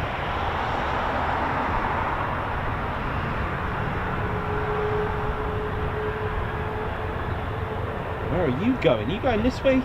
Yeah. You know you want to come this way. Hang on. You know you want to come this way. Sorry.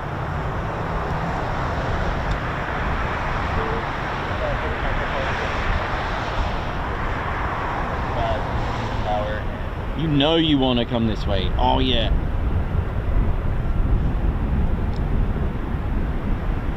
Is it going to backtrack? That'd be nice.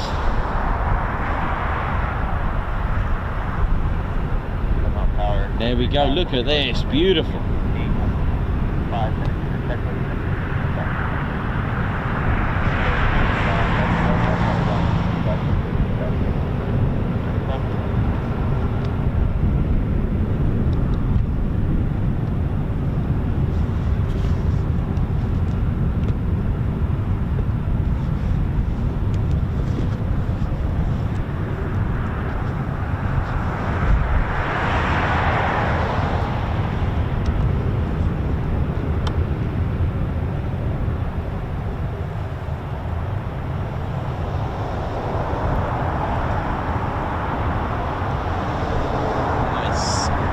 talking about. Big iron.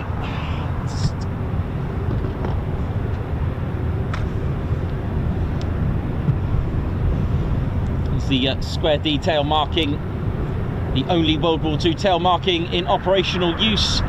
Top right is the station crest of RAF Support Command, which was established in the 70s.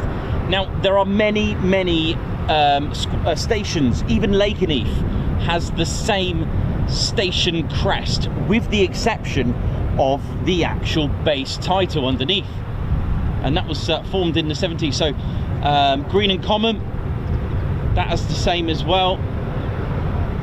Amazing, isn't it? They're called CCs, close copies they're called in the Royal Air Force.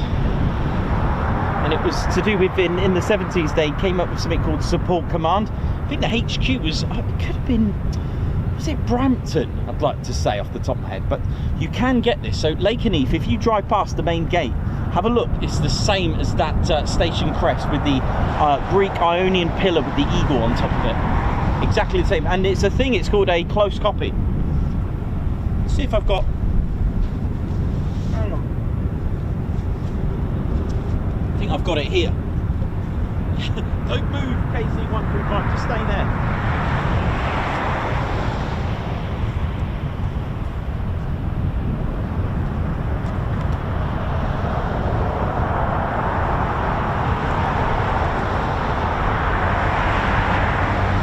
Yeah.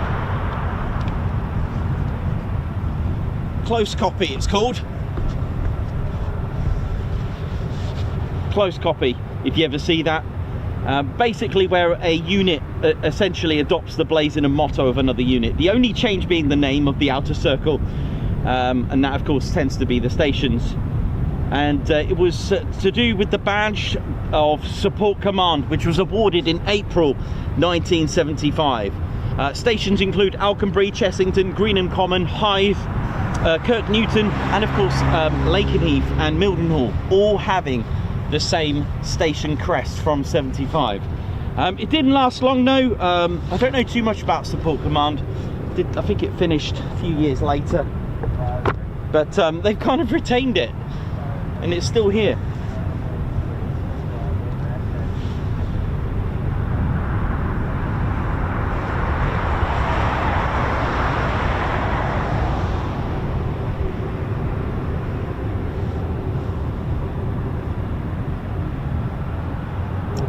Yeah, 1994 I think it finished. HQ at Brampton.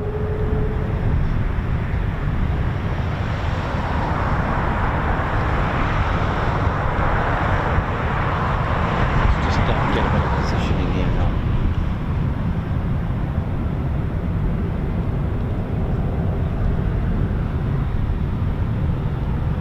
Oh, I forgot to show you the nose art, look.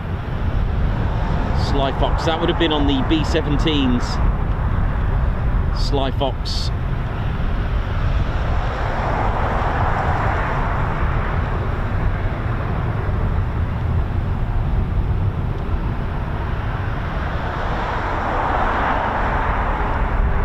I'm wondering if it's got the boomstick there, look. Nice. Is it backtracking then? Looks like it. We'll find out in a second.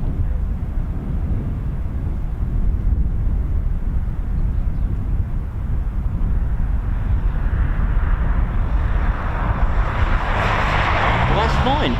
How nice is that though? Because this could have taxied the other way and we wouldn't have seen this at all, so that's quite nice.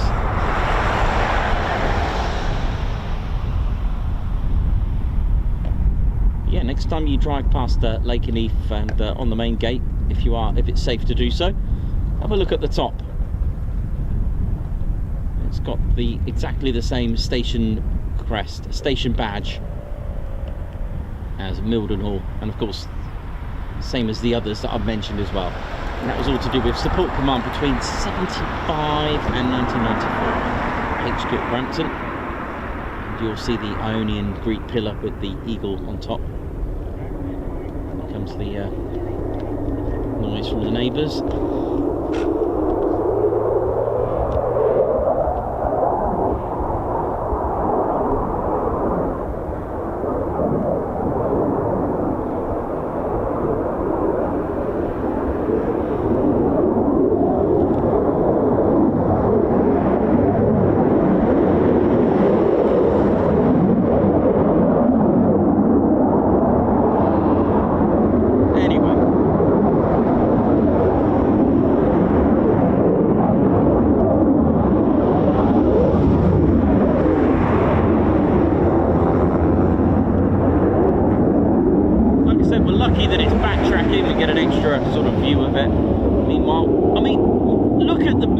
variety, right? Let's have a look at this. You don't get... You've got CV-22 Ospreys, a C5, you've got an F-15QA, you've got this, I think it's a C-37 Gulfstream, I think it was. You've got a KC-135 from Fairchild. And then you've got the MC-130J Commando 2, just where are you? There it is. And of course, KC-135 from here. Brilliant, absolutely brilliant, isn't it?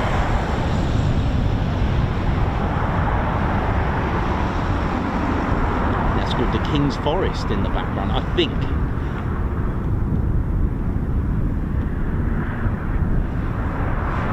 Just a lovely, lovely surroundings.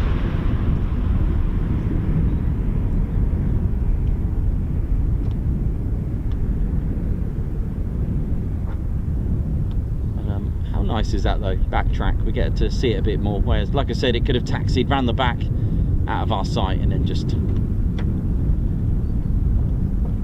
appeared and then ready for departure. Let's just pop this on here for a minute and get more.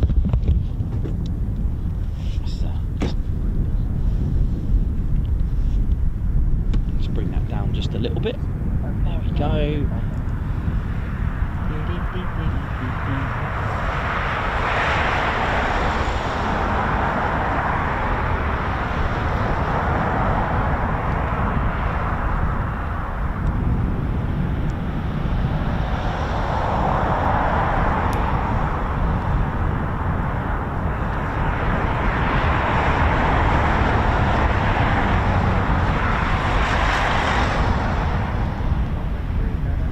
So every time I come to Mildenhall, I always fancy KFC. I wonder why. I'm not really sure why. I always feel like some KFC chicken. I don't know what it is.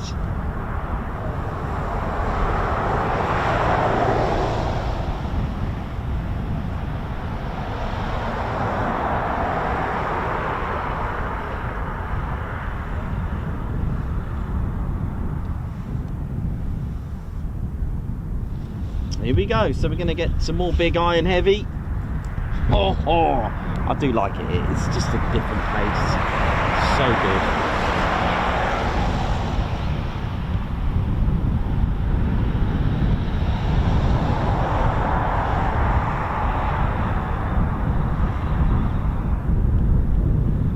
I mean, to do a 180 in one of these, I'm sure it's not easy.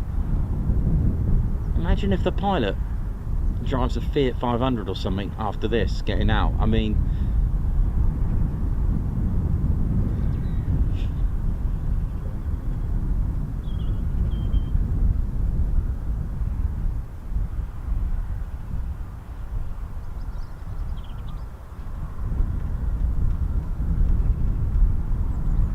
all right, get ready for some big iron. In the words of the TCS, send it.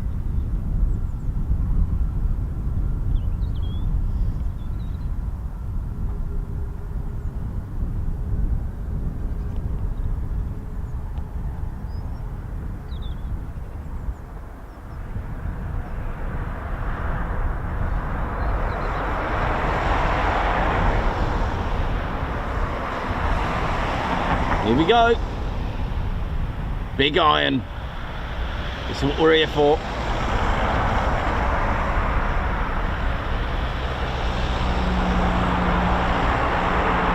This one's Lazy Fox. I don't think I've seen this one before.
weather from the Bahamas. Look at this.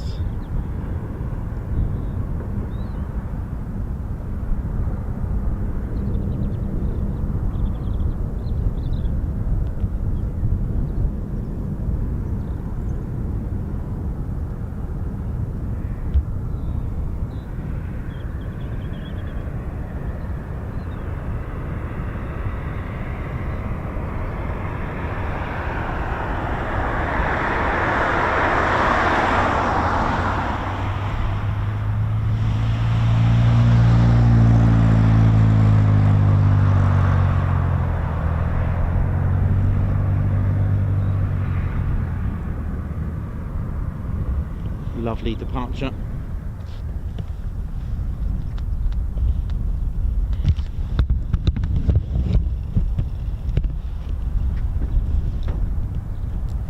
Now this has got to go, innit? That would be lovely to see that.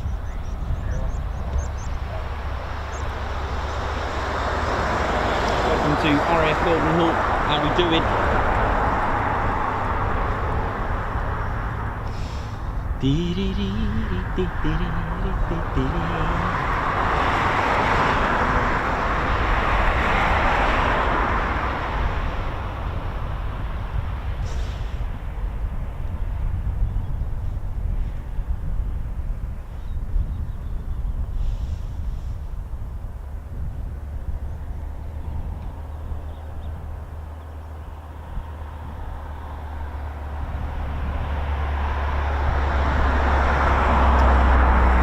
Man, how you doing? Paris, Matman Bush, how you doing?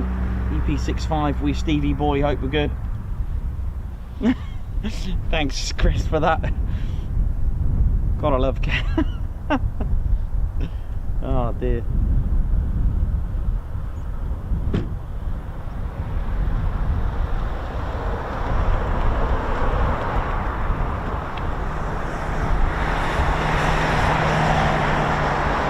So where was I in the history, I'm afraid? Sorry about that, but it was quite nice. So we were speaking about the Wellington bombers, and also there was 419 Squadron, a Canadian bomber squadron of the Royal Canadian Air Force, actually activated here at RAF Mildenhall.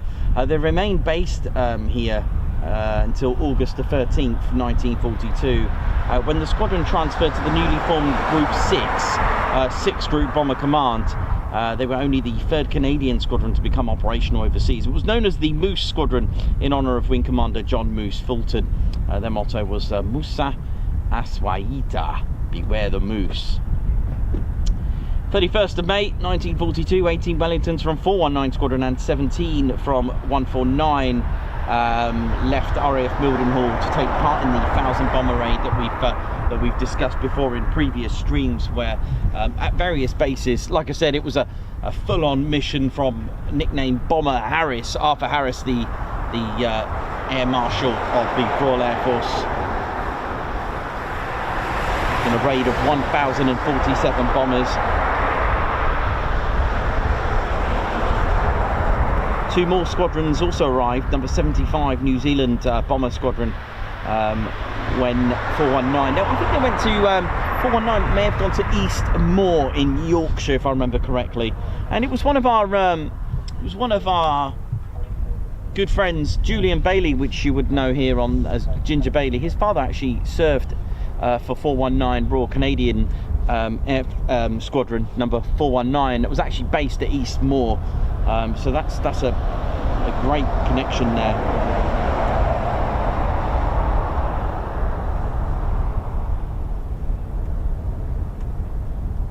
Number 15 Squadron as well arrived here.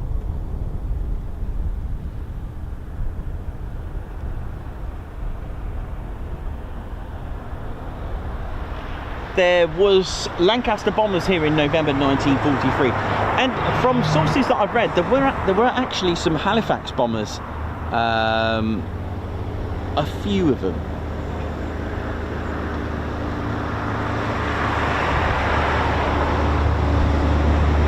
So Lancasters and Halifax bombers took off from here,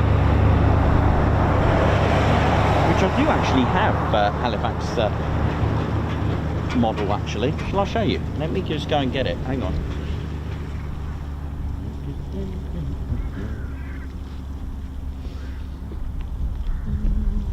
Let's go and get the Halifax. Where is it, Ted? You got it, mate. Cheers, buddy. Thank you.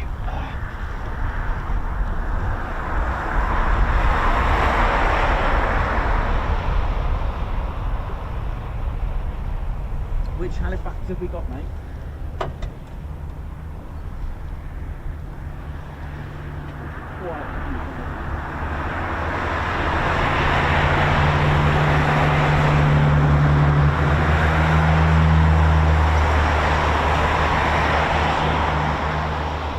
Still going. Look at this.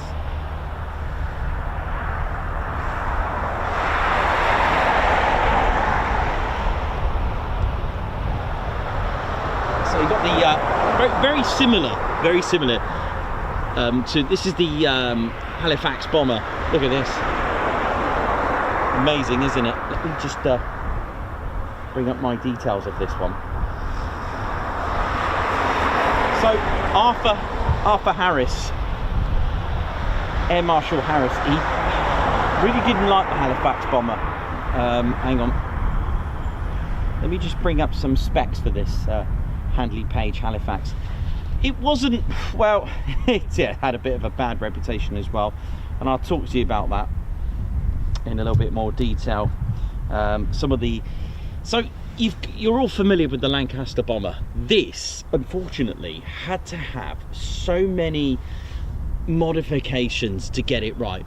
So some of the previous earlier models, on the tail, these fins, they would have been like kidney shaped. Now this caused a bit of a problem when under attack, when bombers were trying to sort of carry out evasive maneuvers, it would actually go into it would start to spin, and one of the reasons for that was mainly down to the fins on the tails. That was one of the issues there. This is featured, this has got a different engine on this one than the other ones that I've got, but I thought I'd just get you this one here.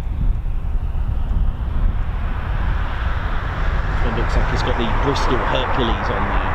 It really did, yeah, it wasn't the best, although it was much loved. It was mainly flown by the Royal Canadian Air Force, the Halifax bomber. A little bit different spec to the Lancaster. You see, Air Marshal Harris, he loved the Lancaster. You know, anything else just wasn't good enough. Like the short Sterling bomber, he just was not a fan of it. He just loved the Lancaster bomber. And although I don't have one just yet, but next time I come here, I'll get one. It should be arriving soon. You can see slight differences to the Lancaster, and it'll be great for me to show you that. Had a service ceiling of around 24,000 feet. Max speed of about 282 miles per hour, so not as quick as the Avro Lancaster, but yeah, it had so many upgrades.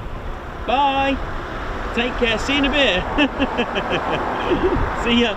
So, bye, air. So yeah, it wasn't as sturdy as the Lancaster, but it was much loved by the Royal Canadian Air Force.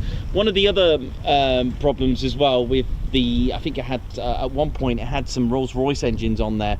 One of the downsides was the heat, the flames coming off the exhaust, which I mentioned before. That was a big giveaway for night fighters to locate them in the night. So it wasn't the best.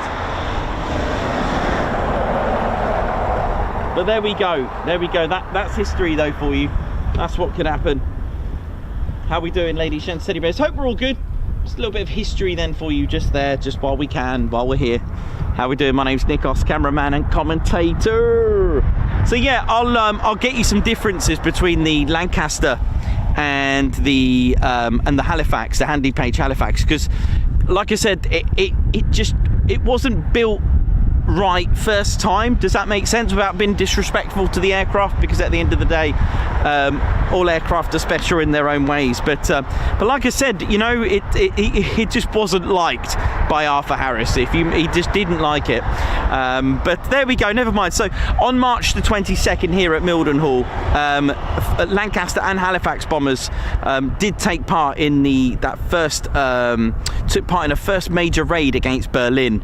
The raid consisted of more than 800 bombers from several bases, and it was Mildenhall's aircraft that actually took part in this as well. D-Day, June the 6th as well, the first of the D-Day operations. 35 Lancaster bombers here of number 15 and 622 Squadron struck targets along the Atlantic Wall. The next day, 33 Lancasters attacked targets near Lisieux in France, and Mildenhall provided the staging point for a number of Horsa gliders before D-Day. The attacks marked the first daylight bombing raids by both squadrons, and Mildenhall itself. The war effectively ended for them in April 22nd, 1945, when the bombers from the station flew their last combat mission and raid against Bremen in Germany, and when they officially surrendered in May 7th, 1945. Now, immediately after the Second World War, Mildenhall's aircraft returned repatriated prisoners to their home countries. They dropped off. They even did a humanitarian drop off to the Netherlands for victims. There was lots of floodings going on. August the 25th as well, 1945, 19 days after the surrender of Japan, 44 Squadron, as we know, let's try and remember, Kilo Mike was their squadron markings. They moved to Mildenhall actually, and that was quite an interesting one as well. 1945 saw the first ever major involvement by the United States Army Air Force with Mildenhall. Two of their B-17 Flying Fortresses arrived to the station for bomb trails. Hello, Lakenheath. Oh, what's this? Has it come back already? I had a feeling it was going to come back. I don't know why. This is good. I like this. If it's going to be constant movement.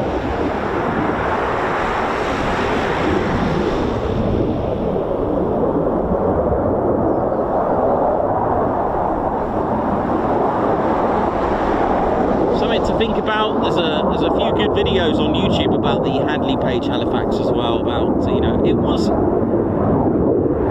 as bad as the Avro Manchester, you know, because that had an absolutely poor reputation, and I hate saying that. I feel sorry for the aircraft, but at the end of the day there were men in there, and if it ain't, well, hello.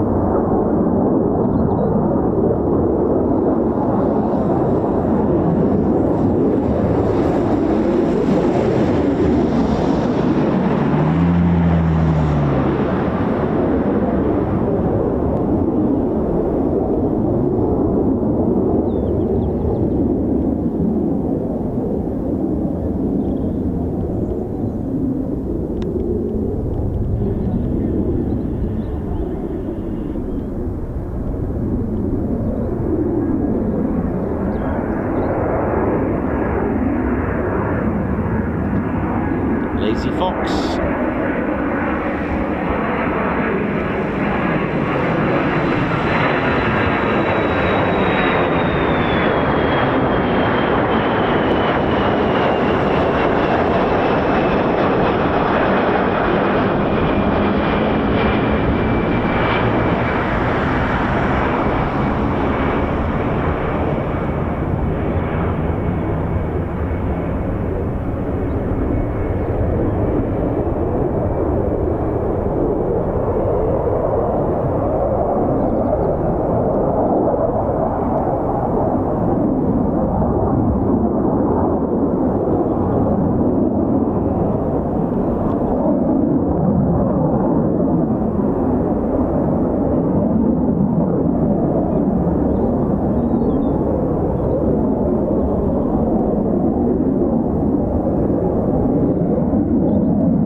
Isn't it, to think about the 100th Bomb Group, the bloody 100th.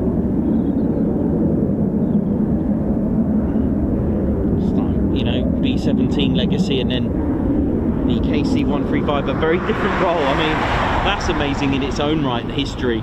You know, when they came here in the 90s, arrived here as the 100th Air Refeuling Wing. That is just incredible to think about it. It always makes me happy and smile, you know, that I'm sure for the airmen as well, to be proud of that legacy. Now, the bloody 100th are about, I think they're about 20 miles from here. Not too far, which is why they've been allowed to fly that beautiful square D to remember.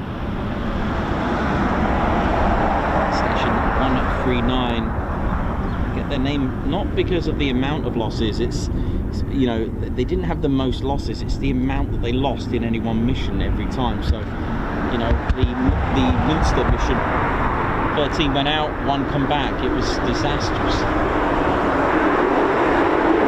See where that KC-135 is.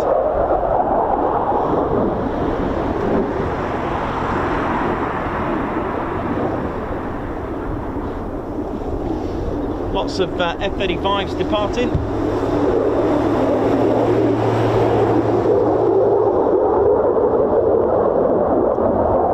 Mildenhall eventually had their own operational conversion unit, number 230, trained Lancaster pilots. The new Lincoln bomber. So the Avro Lincoln, that was the successor to the Avro Lancaster. But by the time that was going to happen, it didn't actually take place because Mildenhall became a United States Air Force base.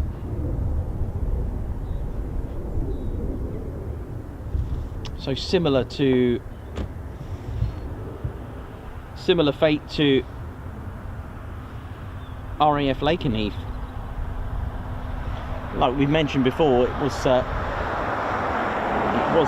know, it carries the name Royal Air Force, but that was until 1950. It was a joint Royal Air Force and United States Air Force base between 1950 and 59, when finally in 1959 it was operated solely by the United States Air Force. Plenty of aircraft, B-47s. There was so much history to even, you know, you could do a whole 9 hours of history of pretty much all the base, really.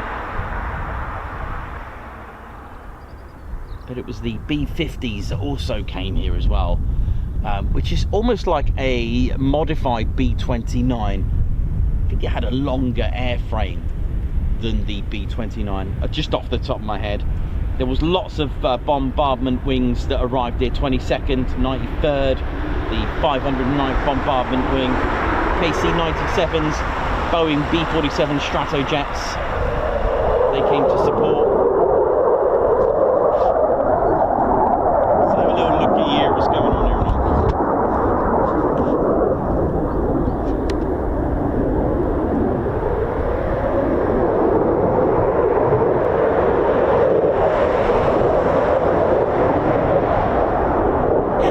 Lots of F-35s.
Wow.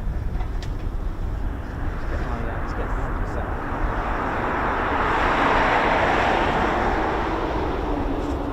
Hang on. I'll be right back.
Right, let's try that, Ted.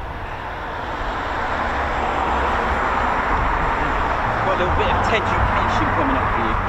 Totally improvising. Yeah, I don't even know if this is going to work from here.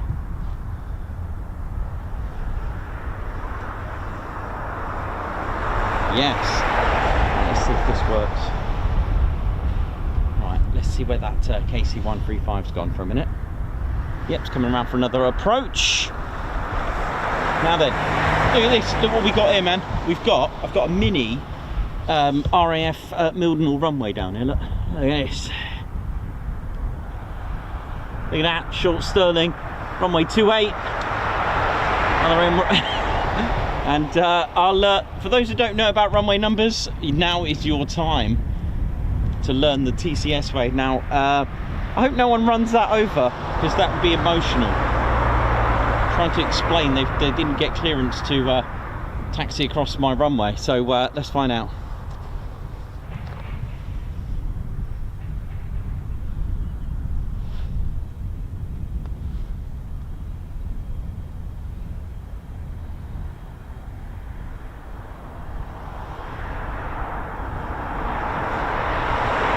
Lilo Doublefly, how you doing? And thank you. I've just seen your super chat. Thank you very much. Airborne Womble, again, your words are very, very humble. Thank you so much for your lovely comments and words. The Claire Bear pointed them out to me, and thank you very, very much. And you're most welcome. You know, I've always said I've tried to help and put smiles on people's faces. You know, in the end, this whole channel is like a temple of sanctuary and a place to come and just either switch off if you know what I mean, from all the stuff that's going on in the world, and just enjoy, you know. And look at the surroundings here today. It's beautiful, isn't it? You know, when you get those birds chirping in the background, some big iron, bit of nature. It's just a great place to come.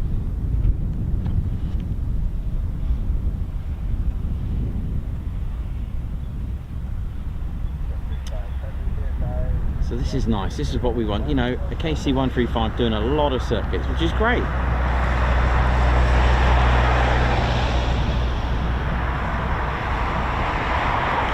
Keeps it flowing, keeps it growing. And thanks as well for getting us to 100k as well. Thank you all so much for that.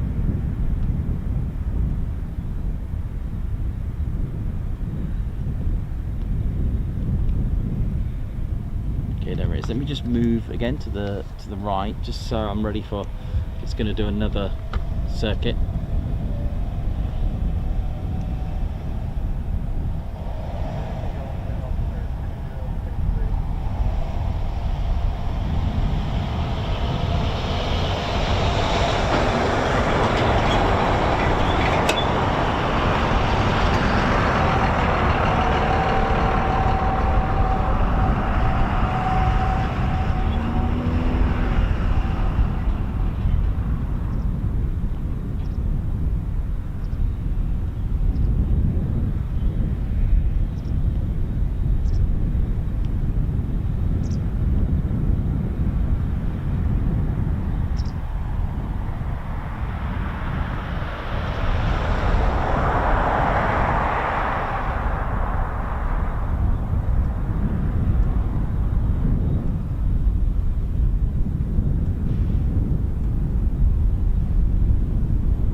Here we go, get ready. This looks good. Get a bit of let's get a bit of detail there, a bit of landscape as well to go with it.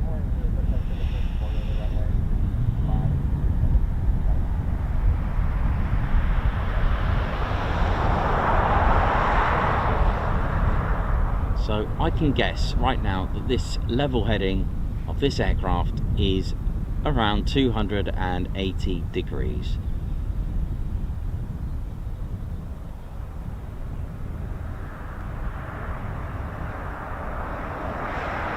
Because I'm about to show you what runway numbers mean. For those that know, fair enough, I get it. Oh, this looks good, doesn't it?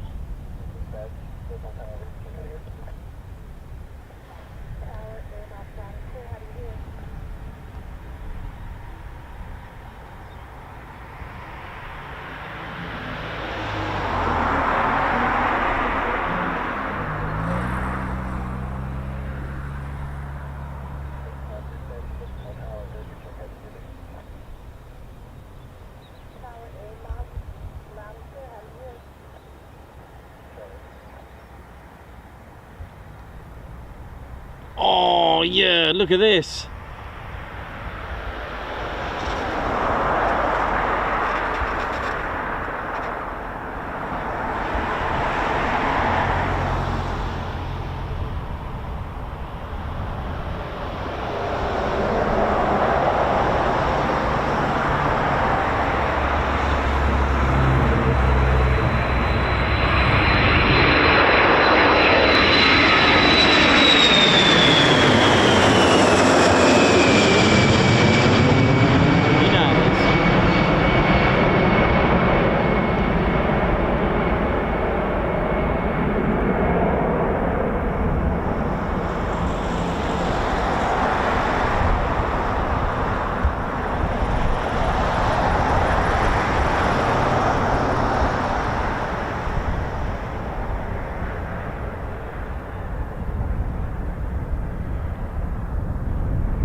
beautiful, isn't it? Just wait for that to come round. So yeah, ladies, gents and teddy bears.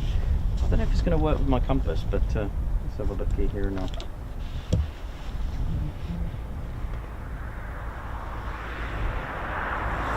There we go. I'll try. It may not work from up here because of all the. Let's have a look. Right, let's lock that. Let's have a look. So runway numbers. I can just undo that quickly.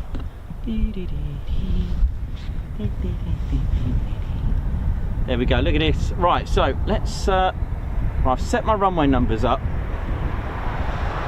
This may not work. Right. Here we go.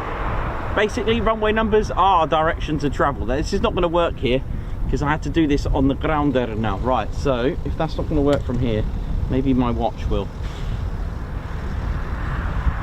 Yeah, I can do it with my watch. Hang on. But they are literally directions of travel. I don't know if you can see that. Can you see my watch? No? Ah, here we go. So I'm turning it in the direction. So all it is, you know, compasses, they have 360 degrees, right? I'm just trying to line it up with that runway. There we go, that's lined up. So what we got here, 101, 99, 101 degrees. So you got it aiming that way, which is why I did originally get the compass, because compass, they have 360 degrees, right? So 180 degrees is opposite to 360, etc. And 90 opposite to 270, right? Just so all you do, you get your compass, but that's not going to line up here because I was down there. All you do, literally, it is a direction of travel, right? So I had what, 101 degrees? So you can see the number 10 there, but we had 101. What does that mean? What's that good for? All you do is round it off to the nearest 10. So 101 is, even if it was 99, it will be 100. All you do, you take off the last digit, leaving you 10. 10. That's how you pronounce runway numbers. You pronounce each digit differently. However, with the exception of the FAA or United States, they do omit the 0 sometimes. So if it was runway 05 at Lakenheath, they just say 5, but we'll teach you this way, so then you can just do your own thing. So I can't twist my arm the other way, right? But it's literally the 180 degrees. So if we had 101, we'll have 281 if we were to measure it that way. So round it off to the nearest 10, that's, or even 279 degrees. You round it off to the nearest 10, which is 280, and you take off the last digit, the last 0, leaving you 28. Now why don't they just do runway 101? Why don't they do 281? You know, wouldn't that make sense? Not really, because it will be confused as a level heading. So the ATC might say turn left heading 279 degrees, and it's like, oh. So that's it. And the reason why they change, ladies, gents, teddy bears, the reason for that is because of magnetic north. It changes all the time. By the way, here comes another approach from our KC-135. Looking good, looking good. So yeah, magnetic declination. We are a planet of electromagnetic field, and the needle of the compass will point to magnetic north. What's wrong with true north? Well, true north, well, okay, so the more north you are, places like Canada, you are going to get a lot of runway changes, because if it goes too much east or west, the magnetic north, because runway numbers change due to magnetic north changing too much. So, you know, we said round it off to the nearest 10, it might go over. So if we had something like 104 degrees and went to 107, the next one will be 110, round it off to the nearest 10. So it'll be runway 11. The reason why they've always got a difference of 18 is because we've just said 180 degrees the other way. I hope that made a bit of sense.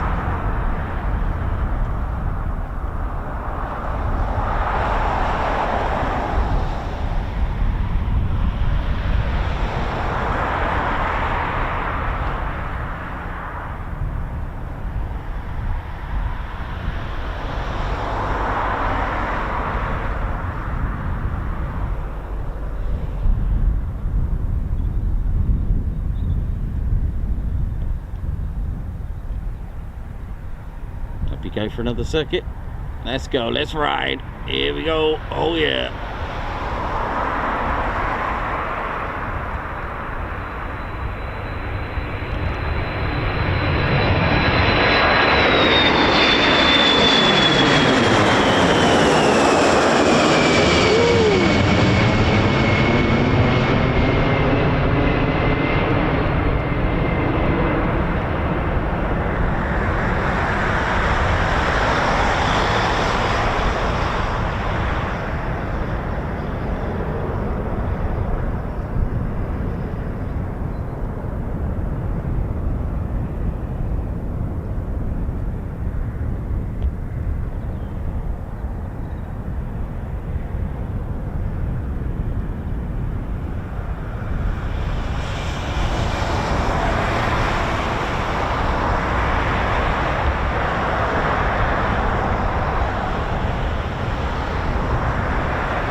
Nice, we got circuits, which is absolutely brilliant.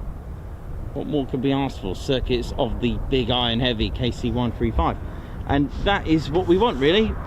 Usually you see an aircraft take off and that's it for a... Well, with tankers a little bit different. They go out for a bit longer than our fighter jets, but there we go. And that kind of fills in the in-between until the next movement, which is absolutely brilliant. That's what we want.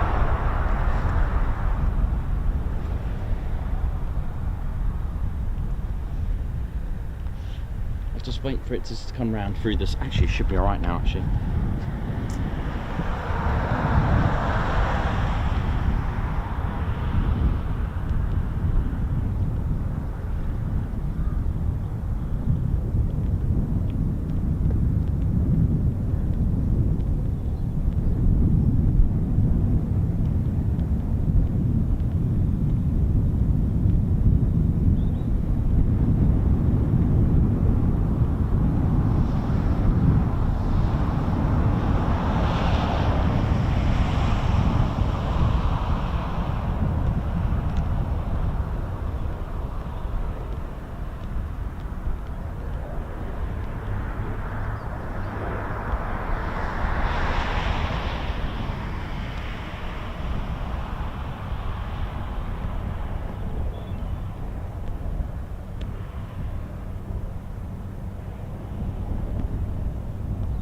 For the turn, it looks so good. It turns in on final. Get down.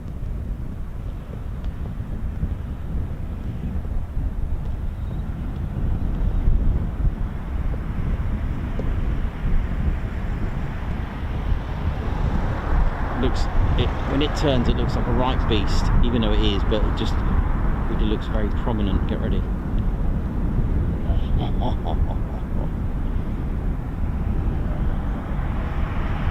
Stunner.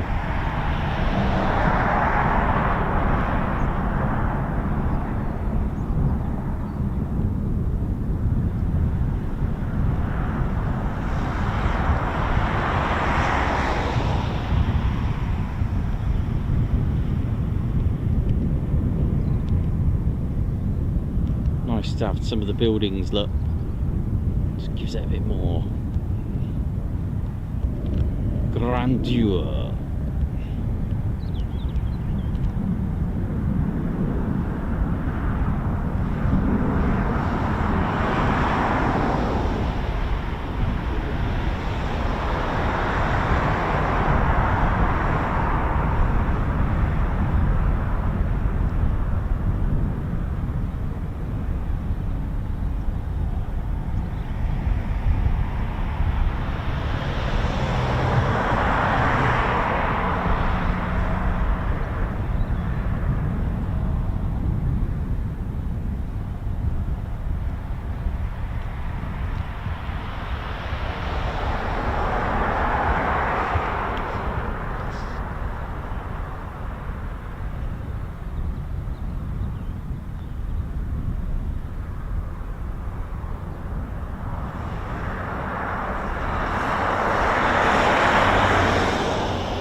Lazy Fox looking alright.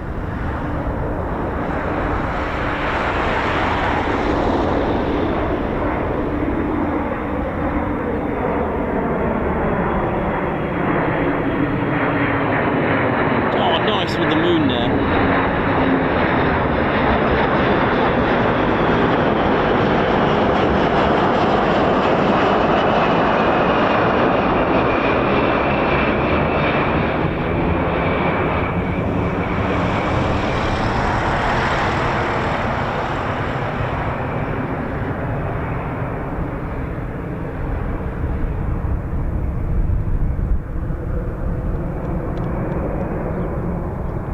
lots of takeoff and landing training here.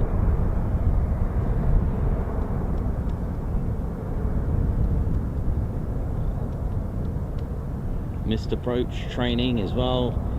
Clear for the option, they call that here. The option to go around, touch and go.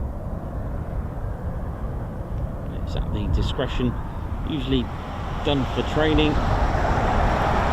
Maybe a trainee pilot, just getting a few more training hours in the flight, perhaps.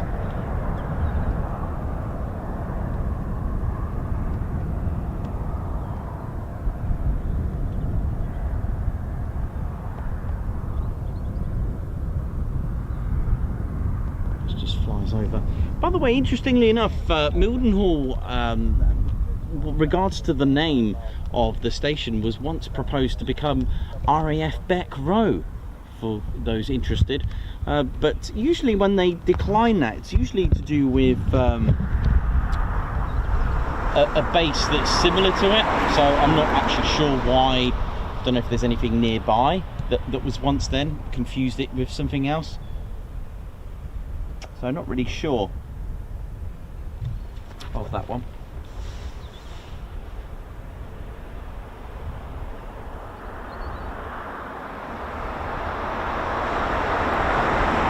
Big oi oi to everyone. Hope you're all good and enjoying the show.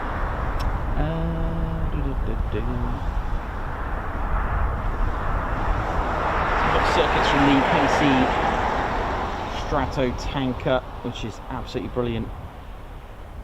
Loving that. Has a crew of 3, a co-pilot, boom operator, and of course the has an addition of a navigator as well, and with the pilot. Can carry up to 80 passengers as well, and it's powered by was it for the CFM? That's it. I nearly said the wrong thing there. CFM International, the F108s, producing 21,600 pounds of thrust each. Just under Mach 1. It can go Mach 0.9 for its max speed. And here we go again, another circuit coming up.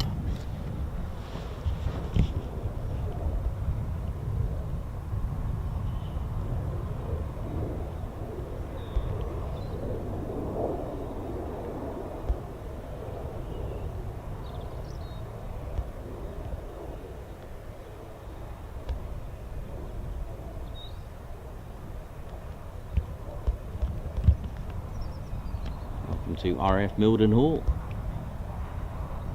home of the United States Air Force in Europe. It's part of 3rd Air Force. It's also home to the 352nd Special Operations Wing, the 100th Air Refeuling Wing, 95th Reconnaissance Squadron as well. Have I missed out anyone? Nay.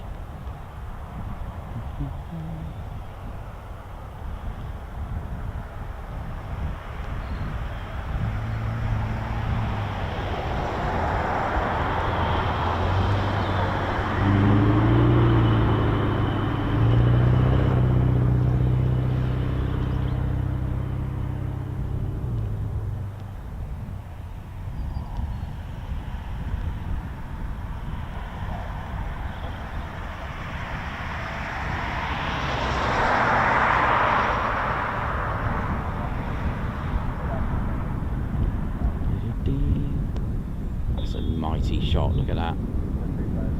Beautiful.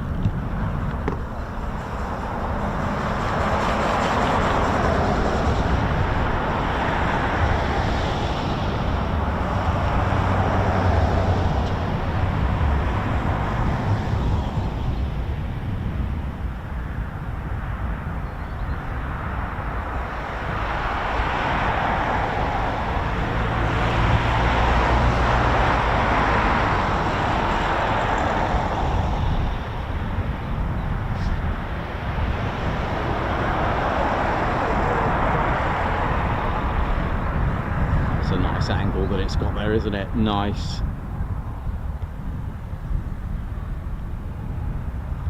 Well, we got the approach.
anyway. Be nice to see that out today, wouldn't it? Ah.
KC-135 just coming round again.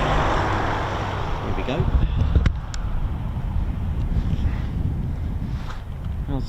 How's this one doing?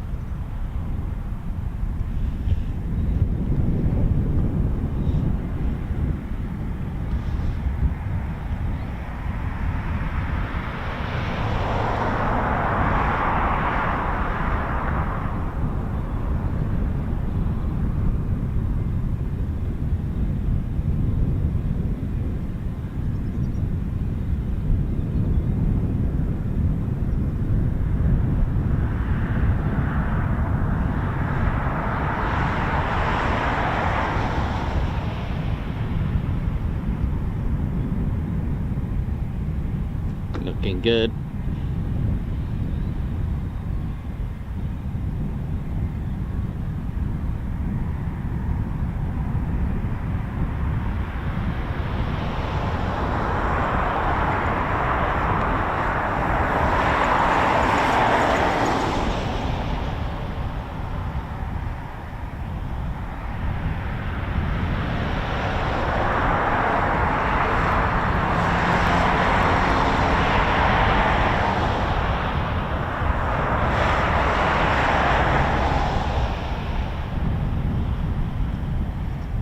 I just realised it's a nice sunny blue sky day, isn't it?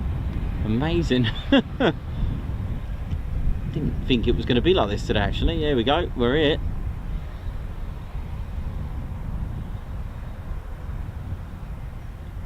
What a lovely aircraft this is. Playing a vital role to mid-air refuel, air-to-air, the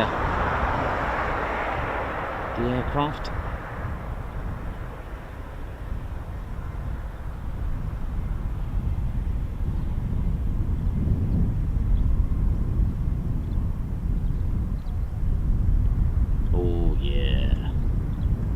good.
This is going out. Cool.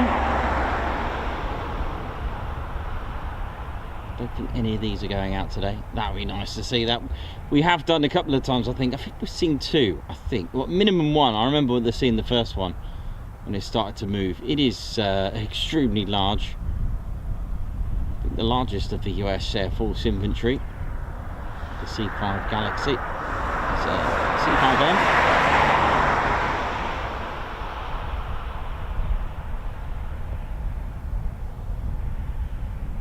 Super Galaxy.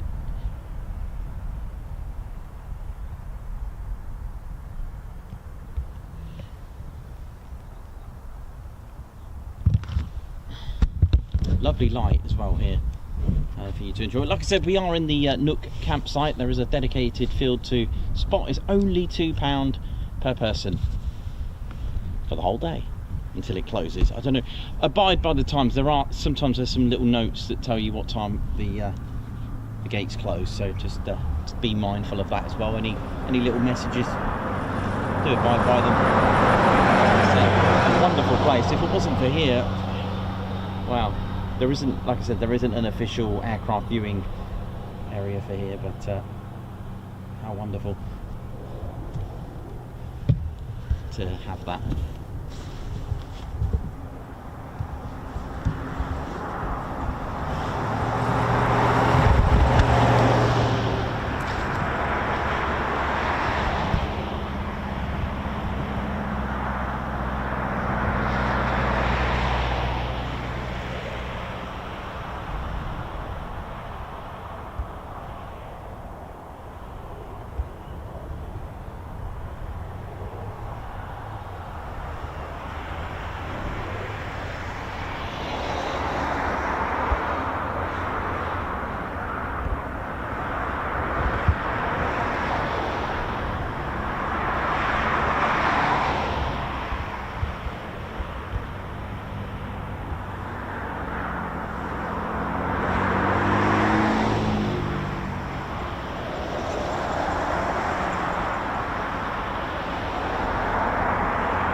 Beautiful that. I love that shot. Pretty cool to have just a little bit of rooftops and that. Just something to... sorry about that, mate.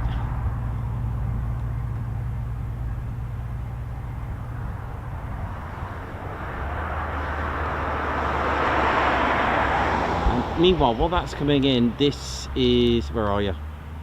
This is taxiing out for departure.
very quiet engines, haven't they?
Nice.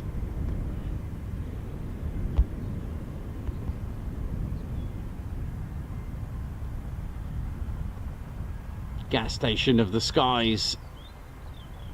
Doing more circuits than Formula One at the moment. Beautiful. Here we go.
assistance required in the on the online store. Just 1 second.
Steady Bears, hope we're all good and well.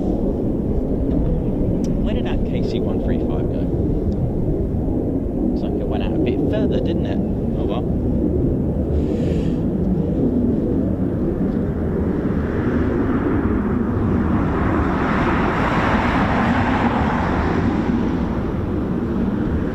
Thanks everyone who's tuned in today to the one and only 10 Runway channel.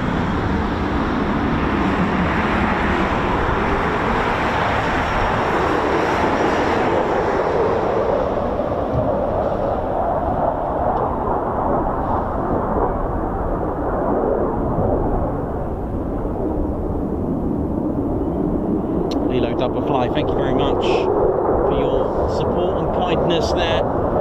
Incredible.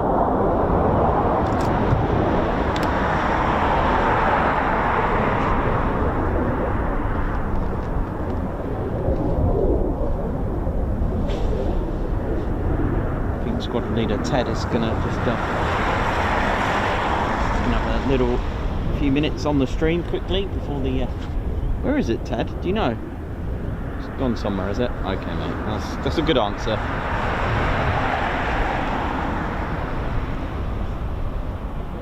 So Squadron Leader Ted Coningsby. Paul M. Hennings, how you doing, man? Hope you're all good. Number for 18 months. All your TCS family, Ted Coningsby, Nikos Clabert and Spannerfly, thank you very much for your 18-month service. A Guards March for you, man. Nice one. Neil Osborne celebrating 24 months with the Ted Coningsby Squadron. Oh yes, 2 years milestone complete. Thank you so much. Got my green badge, loving the shows. Thank you, and thank you as well. Paul M. Hennings, high five. A Guards March to you. Thank you for gifting a Ted Coningsby membership. Mike 22 Delta, member for 16 months. Best channel on YouTube. Thank you to the TCS crew. Thank you as well. Thank you so much. Lilo Doublefly, this channel is a gift in so many ways. We are blessed to see and hear through Ted Coningsby. Thank you so much, Lilo Doublefly, for that. Black Hawk NZ as well. Guards March, thank you for the super chat.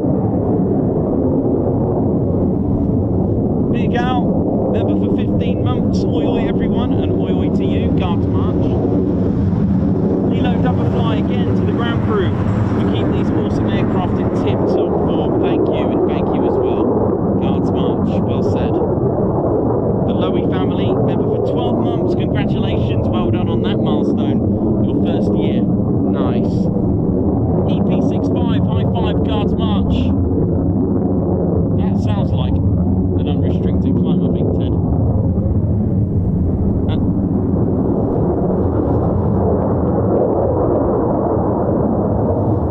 EP65, thank you so much for gifting a Ted Coningsby membership, man.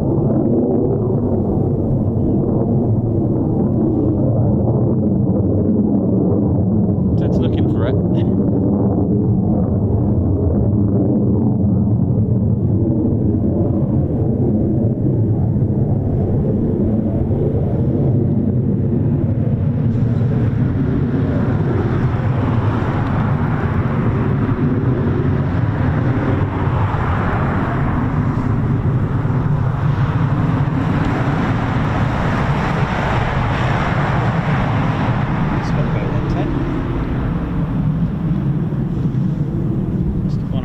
Further out, I think.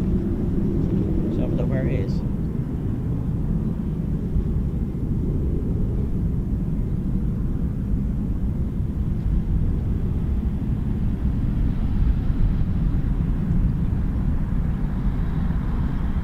Must have been.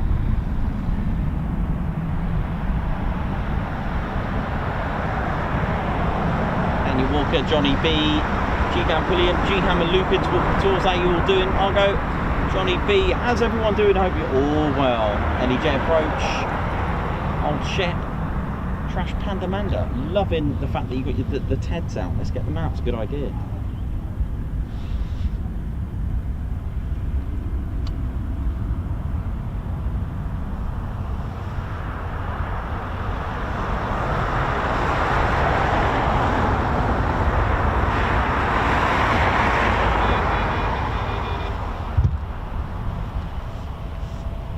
Ted, what's this, mate? This is some of your fans, is it?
If I'd known you were here, I'd have watched it from bed.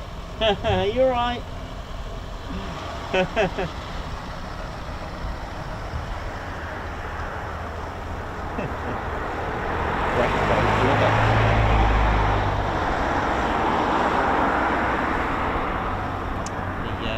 KC-135 just turning in now on the final approach. Here we go. Just turning over Bonington, mommy. Yep.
Camera.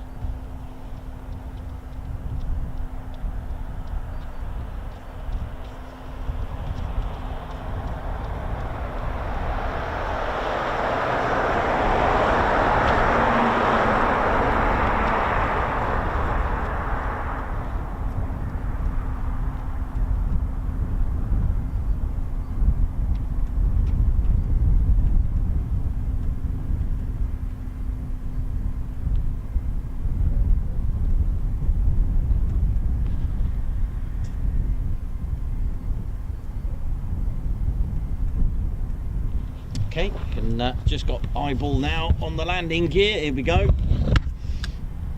Land. We'll go around again. Another approach. Let's have a look. Let's see what we got here. Now there. Now there. Now.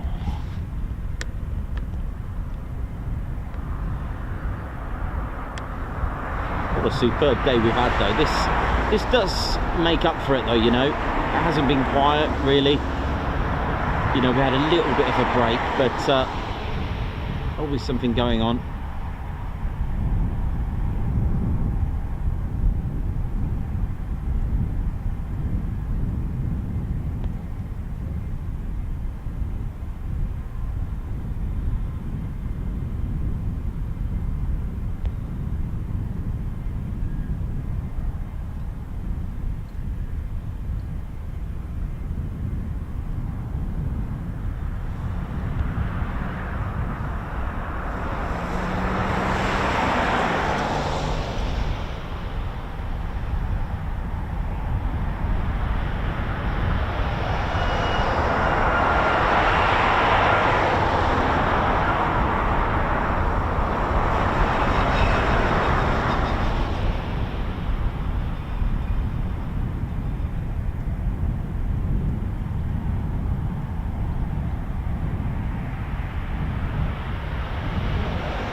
the colour there. Look at this. The colour change on military grey. Really is fascinating to watch for sure.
Lots of training for this pilot today. Excellent stuff. Smooth. I don't don't know if you can hear that truck gun in the background. That's brilliant. Another circuit coming up. There's the touch. And here comes the go.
Here at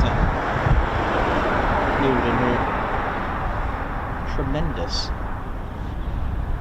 And the Tremendics. Claire likes the Mendips. I remember the time on that 1406 I got to tell Claire Bear about the Mendips. I'm taking her to the Mendips in October actually, so she'll like that.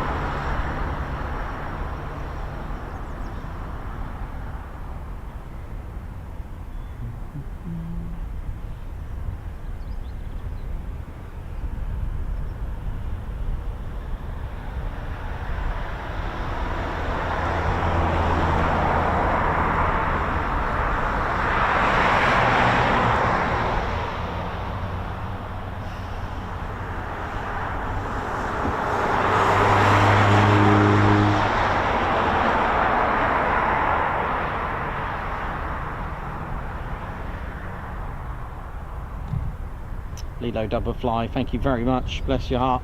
Thanks for your support today.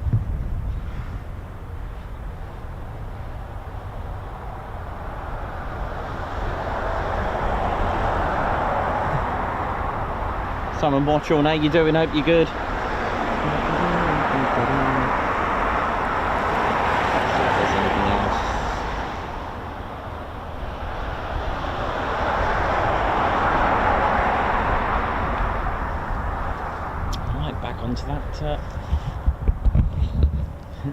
Yeah, you can get low approaches from the F-15s and the F-35s here. It's not uncommon, we've had it on the show before. It's pretty cool.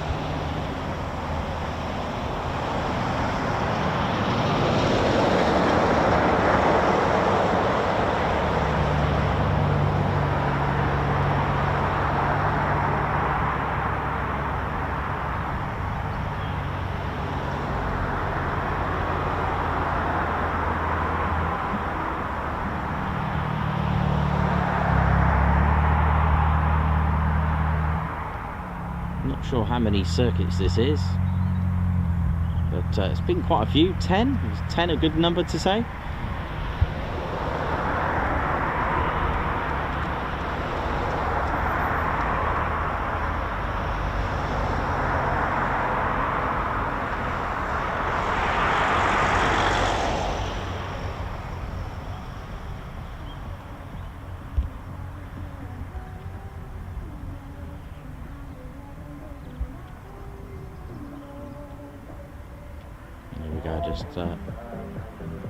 Here we go, coming in for another approach.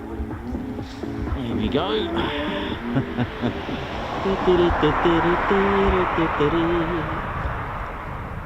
little boombox coming out of that bicycle. That's a nice little clean.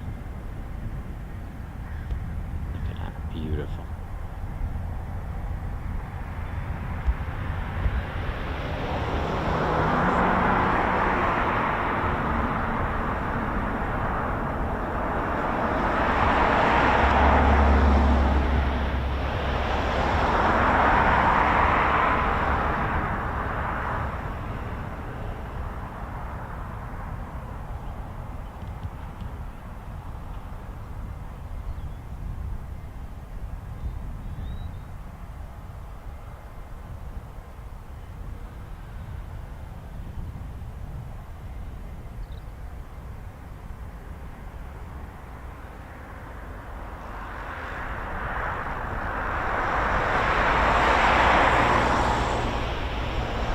Approach.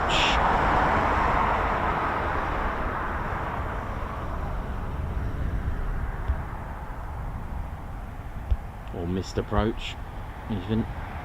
One of those.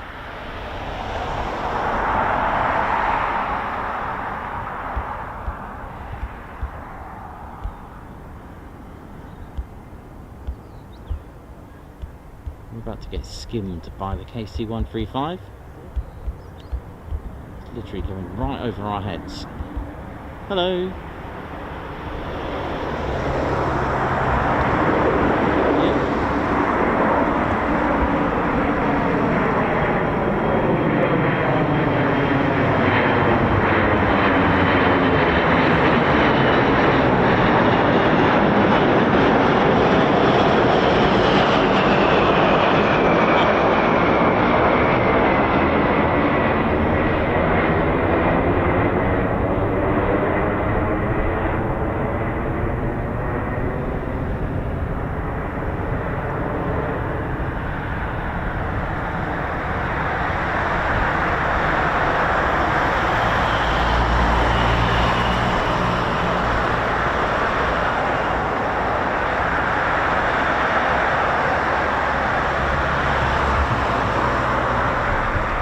Quickly grab a cup of tea as the temperature has dropped quite badly actually, so be right back.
I can hear a C-130.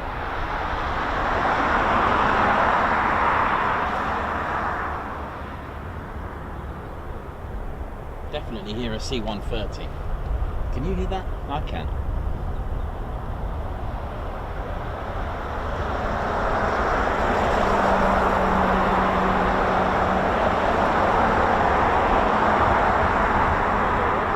Yeah, all good, thank you. Do you know where that F-15 is from over there? Do you know where that F-15 is from that's on the... It'll be from Lakenheath. No, this one over here is... Oh, that, sorry, it's the Boeing Qatari F-15QA. You saw it was in... Yeah, it's unusual colours. yeah, it's a Qatari one, and it's still here from Riyadh when it came here. Really, that long? Yeah, it's been to Lakenheath and it's come here, and been to Lakenheath and then come here. I don't know when they're giving it. I don't know when they're delivering it to Qatar. Pilot obviously loves it. Well, that sounds good over there.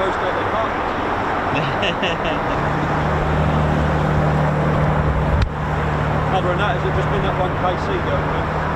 No, we had like a Gulfstream bizjet come here and then did a few circuits and landed and then left. A KC-135 departed as well, separate one, that's gone. Yeah. We've had one arrive all the way down there. So it's been pretty good. And then hopefully that MC-130 will go out in a minute. I can hear it. I saw that as I drove round. Cool. Fingers crossed me not to see C5 go out as well. Oh yeah.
Love that. Going up again, I think. Yep.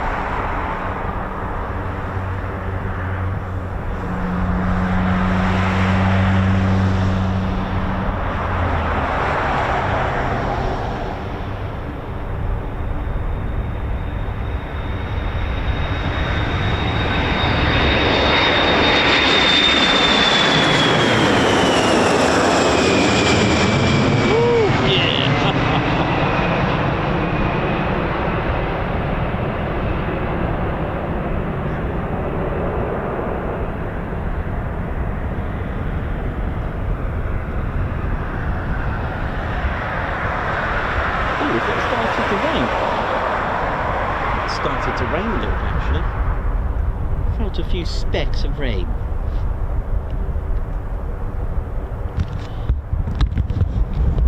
I'm just going to grab a quick bite as well, actually.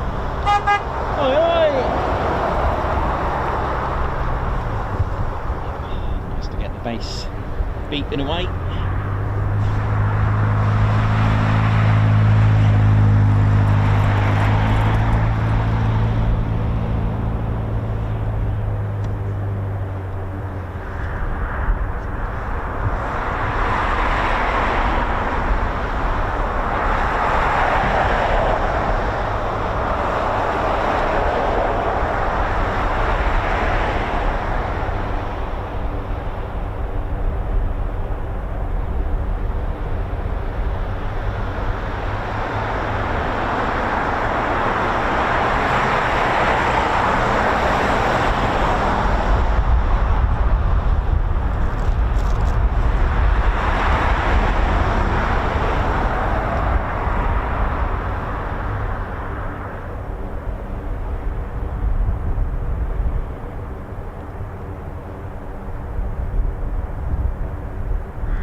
Corsa. A Corsa B. How retro is that, eh?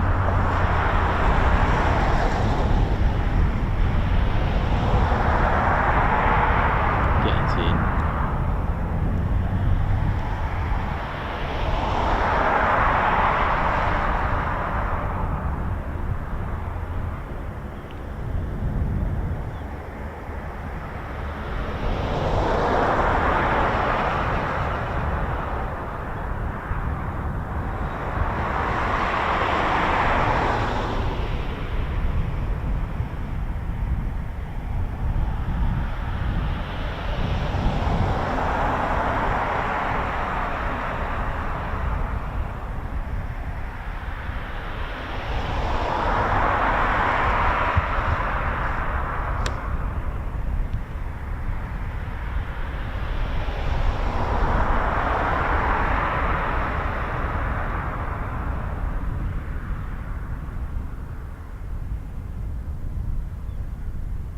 Now then, that MC-130J Commando 2 has gone quiet now. I'm hoping it's taxied down the end.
Yeah, just far too many.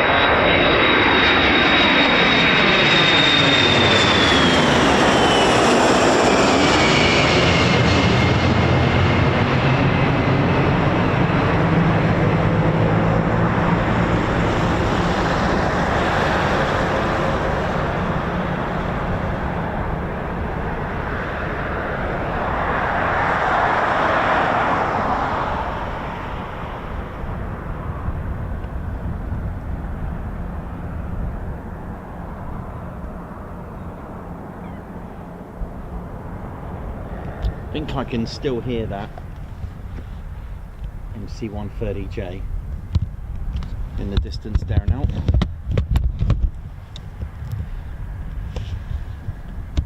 It'd be good if we can get that before we finish up for the day.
hopefully it wasn't just an engine run.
Look at the precision on this, absolutely brilliant.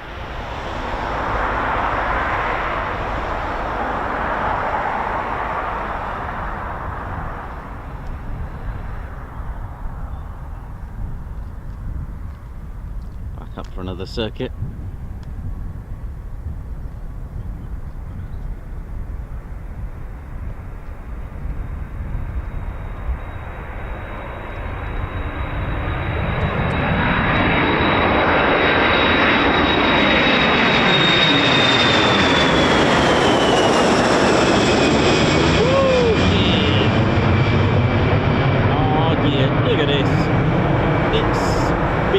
Amazing today, really, to get all these movements today from just a single KC-135. We've had an arrival, we've had one departure of the KC-135. We've got the is that C-37, I think it's called, I can't remember.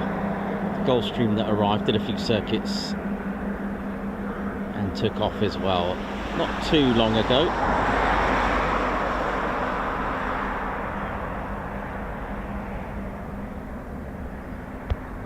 Just wait for that to turn, and I'll have a little look down the bottom of the runway for that MC-130J Commando 2. One of the C-130 family, souped up.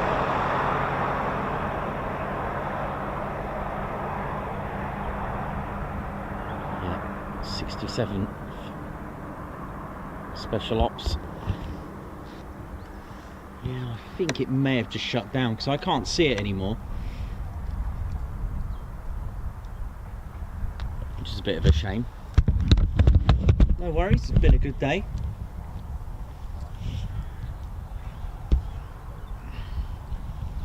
Bill Norton, how you doing? I hope you're good.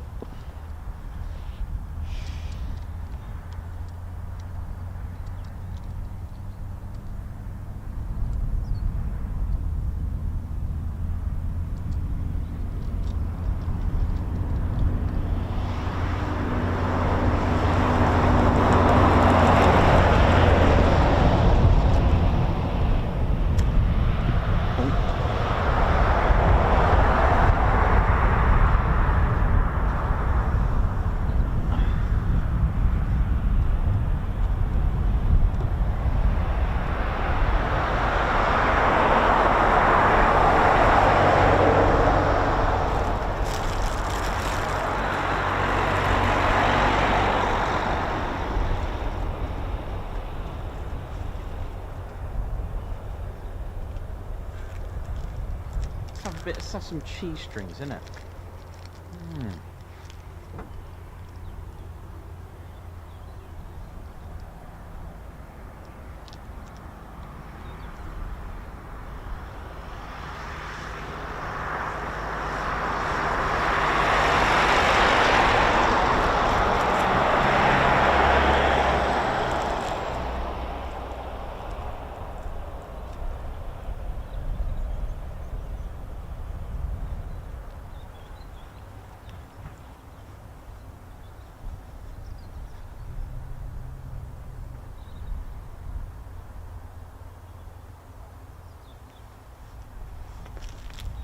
Right, that was a nice little quick bite.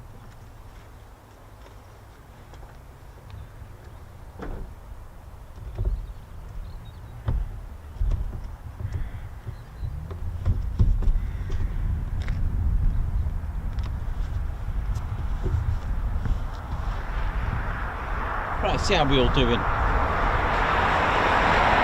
Matt Foster, how's it going? Alex Blackcat, Simon Motron, EP65.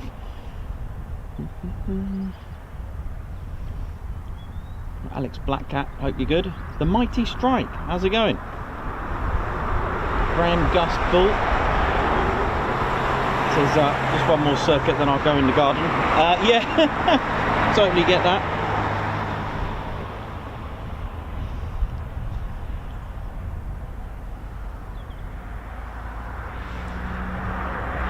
So this F-15 is a Boeing F-15QA, which has been flown by the Boeing test pilot, and it's been coming and going from Lakenheath and here since Riyadh, I think it is, or since the arrival. So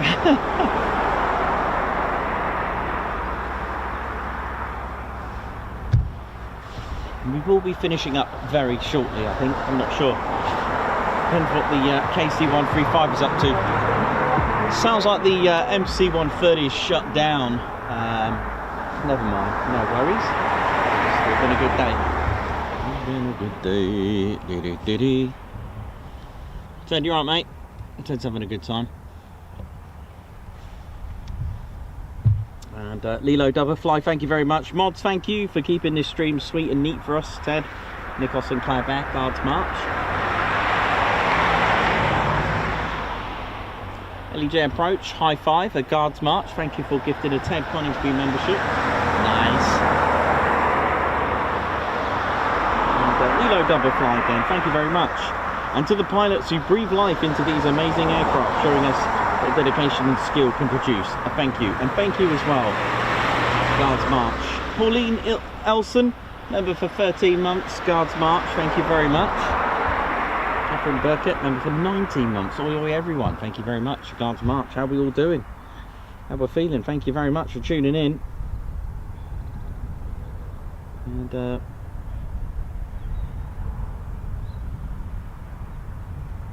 just chilling.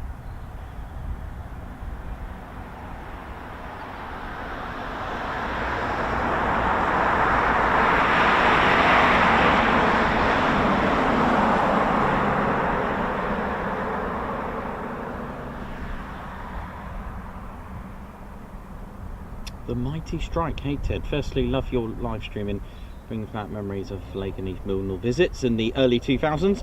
Question, which is your favourite base to visit? It's a very good question. Well, Ted is quite neutral, but he will say Ted HQ is his favourite. That's RAF Coningsby, as it's his home base, that's where he lives. So I'm going to say that's it has to be Coningsby, isn't it, Ted? Because it's his favourite. For me, I don't mind wherever. I love the variety, I love the space.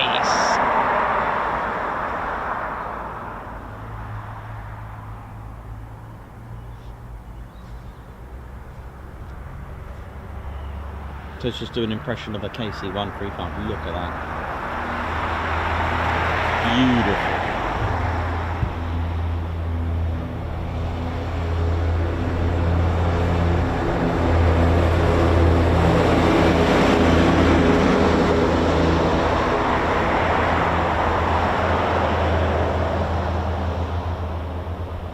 So a big shout out to everyone at RAF Mildenhall. Hope you're all good. Thanks a lot, Team Mildenhall. And of course our fans as well. How you all doing? All our viewers, hope you're all well. All right. Woo! A bit chilly.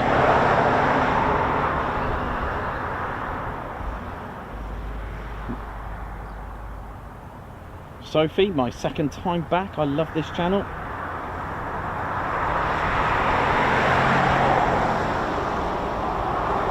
Thank you very much. Ali Leyland, how you doing? Oi oi to you.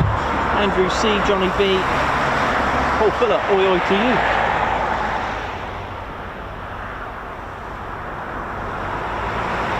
George Thackeray. George Thackeray, well, it's got to be the Typhoon for Ted, but I can tell you that straight away for him. He's looking at me going, yeah, he's winked and said, yeah, he's nodded. He's given me the all clear.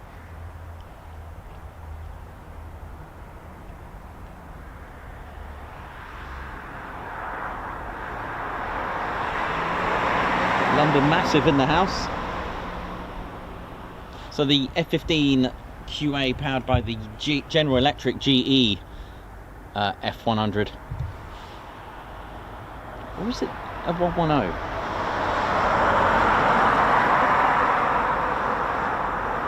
Good point, actually. I know they don't sweep. It's a General Electric engine in it.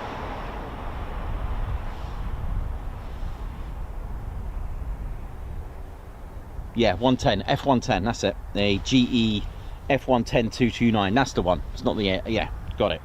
So yeah, and the actuating system is done by hydraulics, so you don't get that sweep sound, unfortunately. So it's not sweepitarian, unfortunately.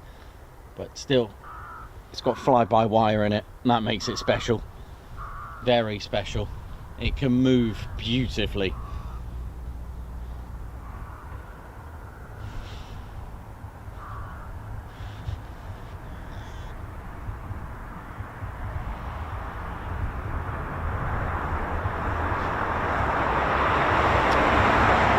Okay, so how can you notice the difference between an F-16 and an F-15? Okay, so they're very different shapes. First of all, the F-16 only has one tail and one engine. That will be straight away.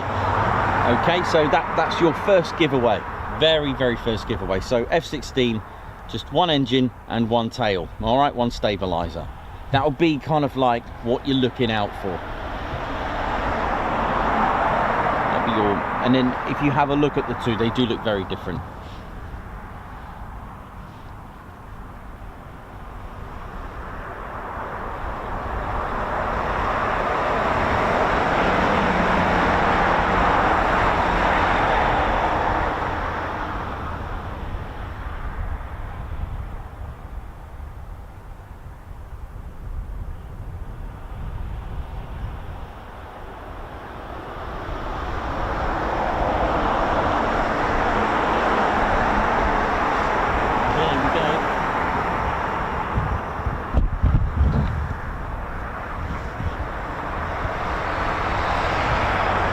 Question, you know, never be afraid to ask that sort of question. I for one couldn't tell you what a Typhoon was. I thought it was a Mirage. Delta Wing, I would have got a point for that, but absolutely a different aircraft.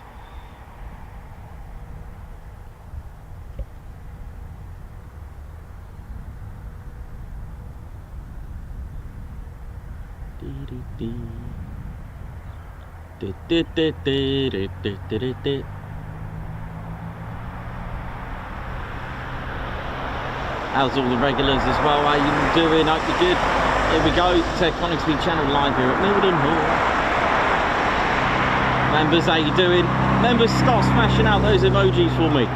Let's do it. Let's ride. And a massive shout out, all of you who have visited today.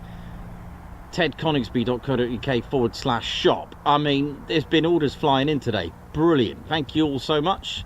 Keeping the Cloud Bear busy there now.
Oh, hello, look at this shot then.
There was a MC-130J somewhere in those skies.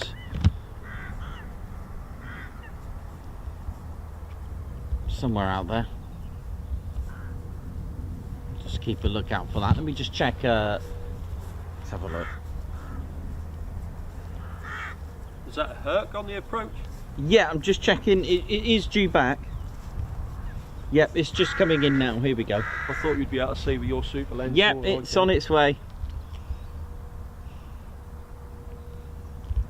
There it is.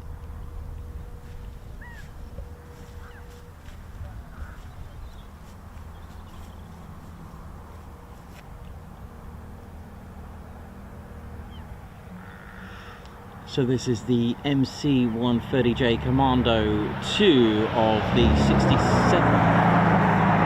Strix, usual call sign Strix, the Greek word night owl.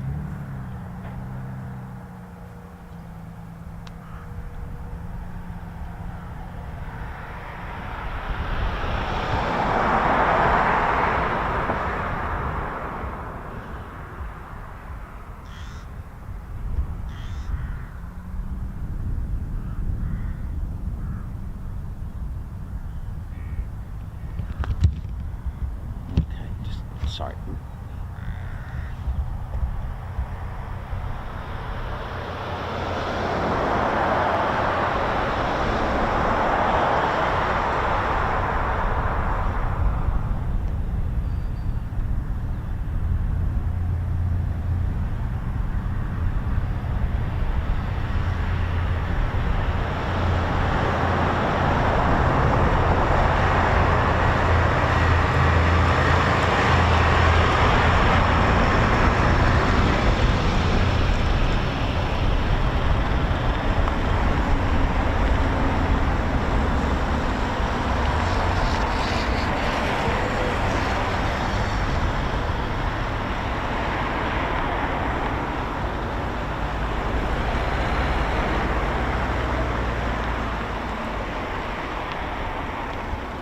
So this could be the one that took off when I arrived this morning.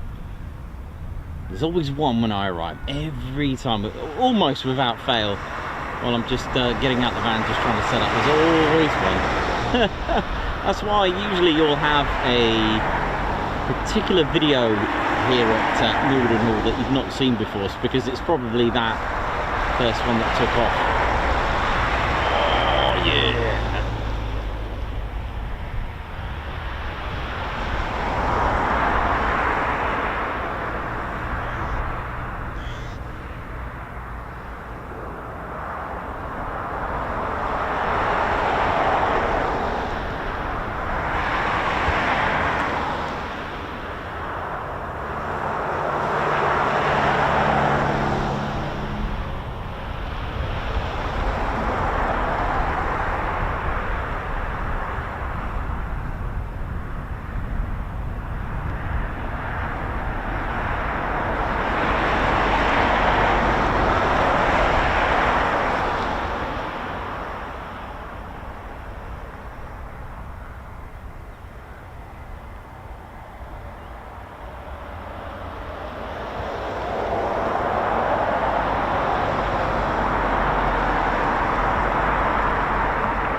perfect. Just stay there just for a little bit, if you're allowed to. Yeah, well, I thought as much. I don't think you could stay there much anyway. Hang on.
Yeah, great way to end the day, that.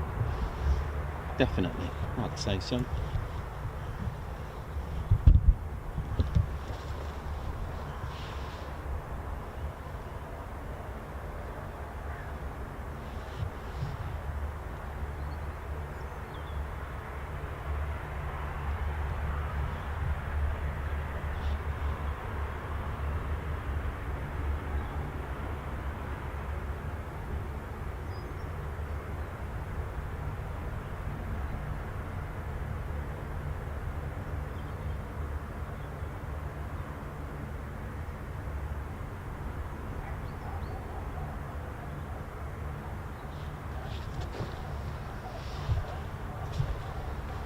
Cold out here now. Right, okay, let's just have a quick catch up with everyone.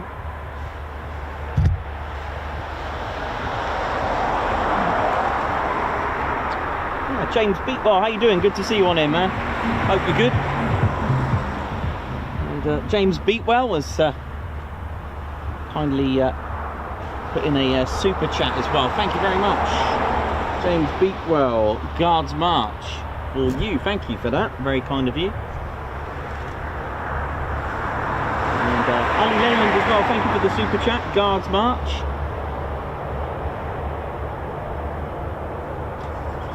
Thank you all so much.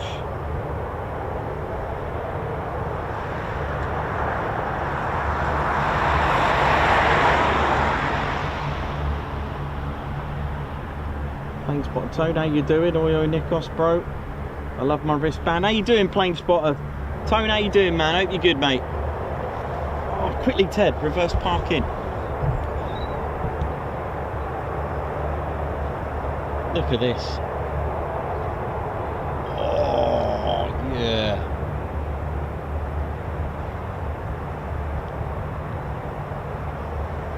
reverse parking.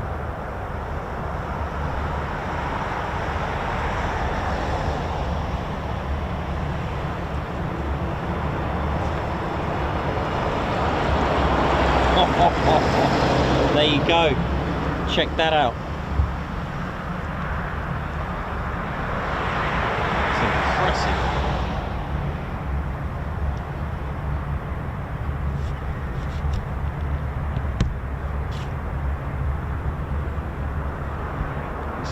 Let's frame that like that. Look. That's nice.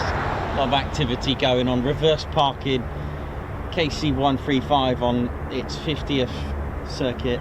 Beautiful.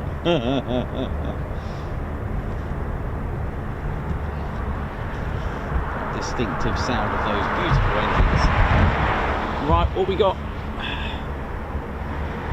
Right, we'll make this. What time is it? Yeah, we'll make this our last one. I'll take a phone call for 1600 local.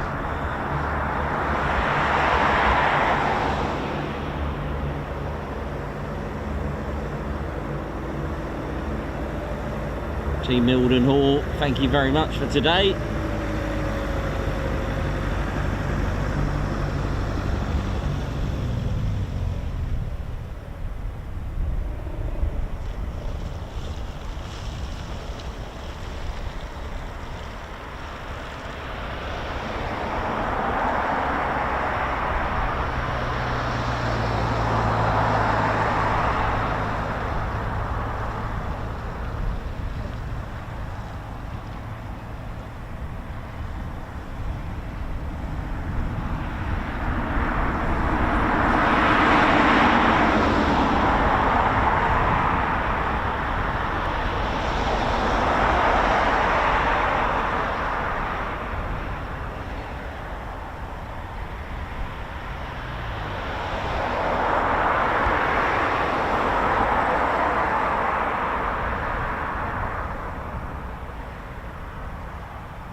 Yeah, back up again, get ready.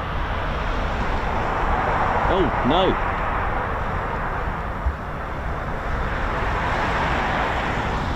No, that's it. That ended on cue, didn't it? Exactly, precisely, 1500. Thank you very much. Well, I think it's 1500.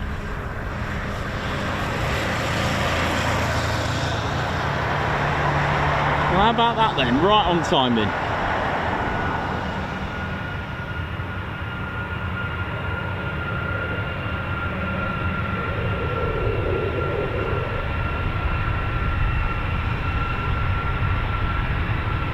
Lazy Fox. Oh no, Sly Fox. Oh, I thought it was Lazy. Sly. Right, my bad. Sly Fox.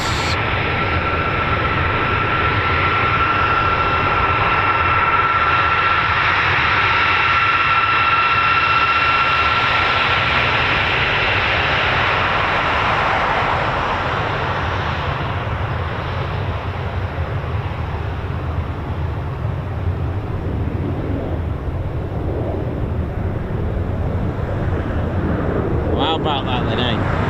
Beautiful, what a way to end. Thank you all so much. Ted Coningsby channel, wrapping this up in Ted Coningsby style way. How we doing? Hope we're good.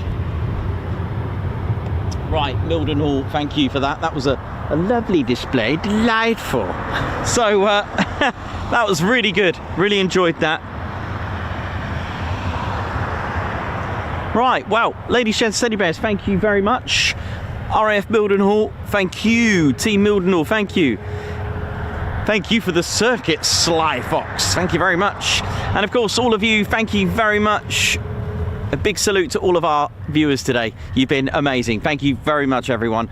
So, ladies, gents, teddy bears, my name's Nikos. I'm your cameraman and commentator. This is our squadron leader, Ted Coningsby. You've been watching the Ted Coningsby channel live here at RAF Mildenhall. So, for the last time for today, it's see you soon, wish you well. Mix and blend it. Oh dear, oh dear. Right, see ya.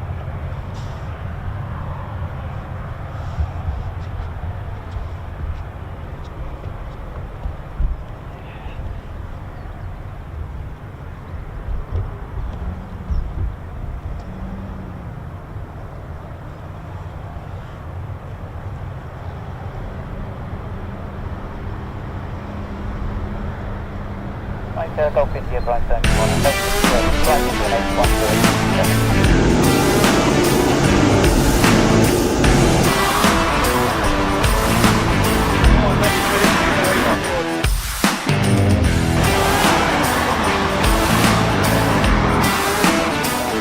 814.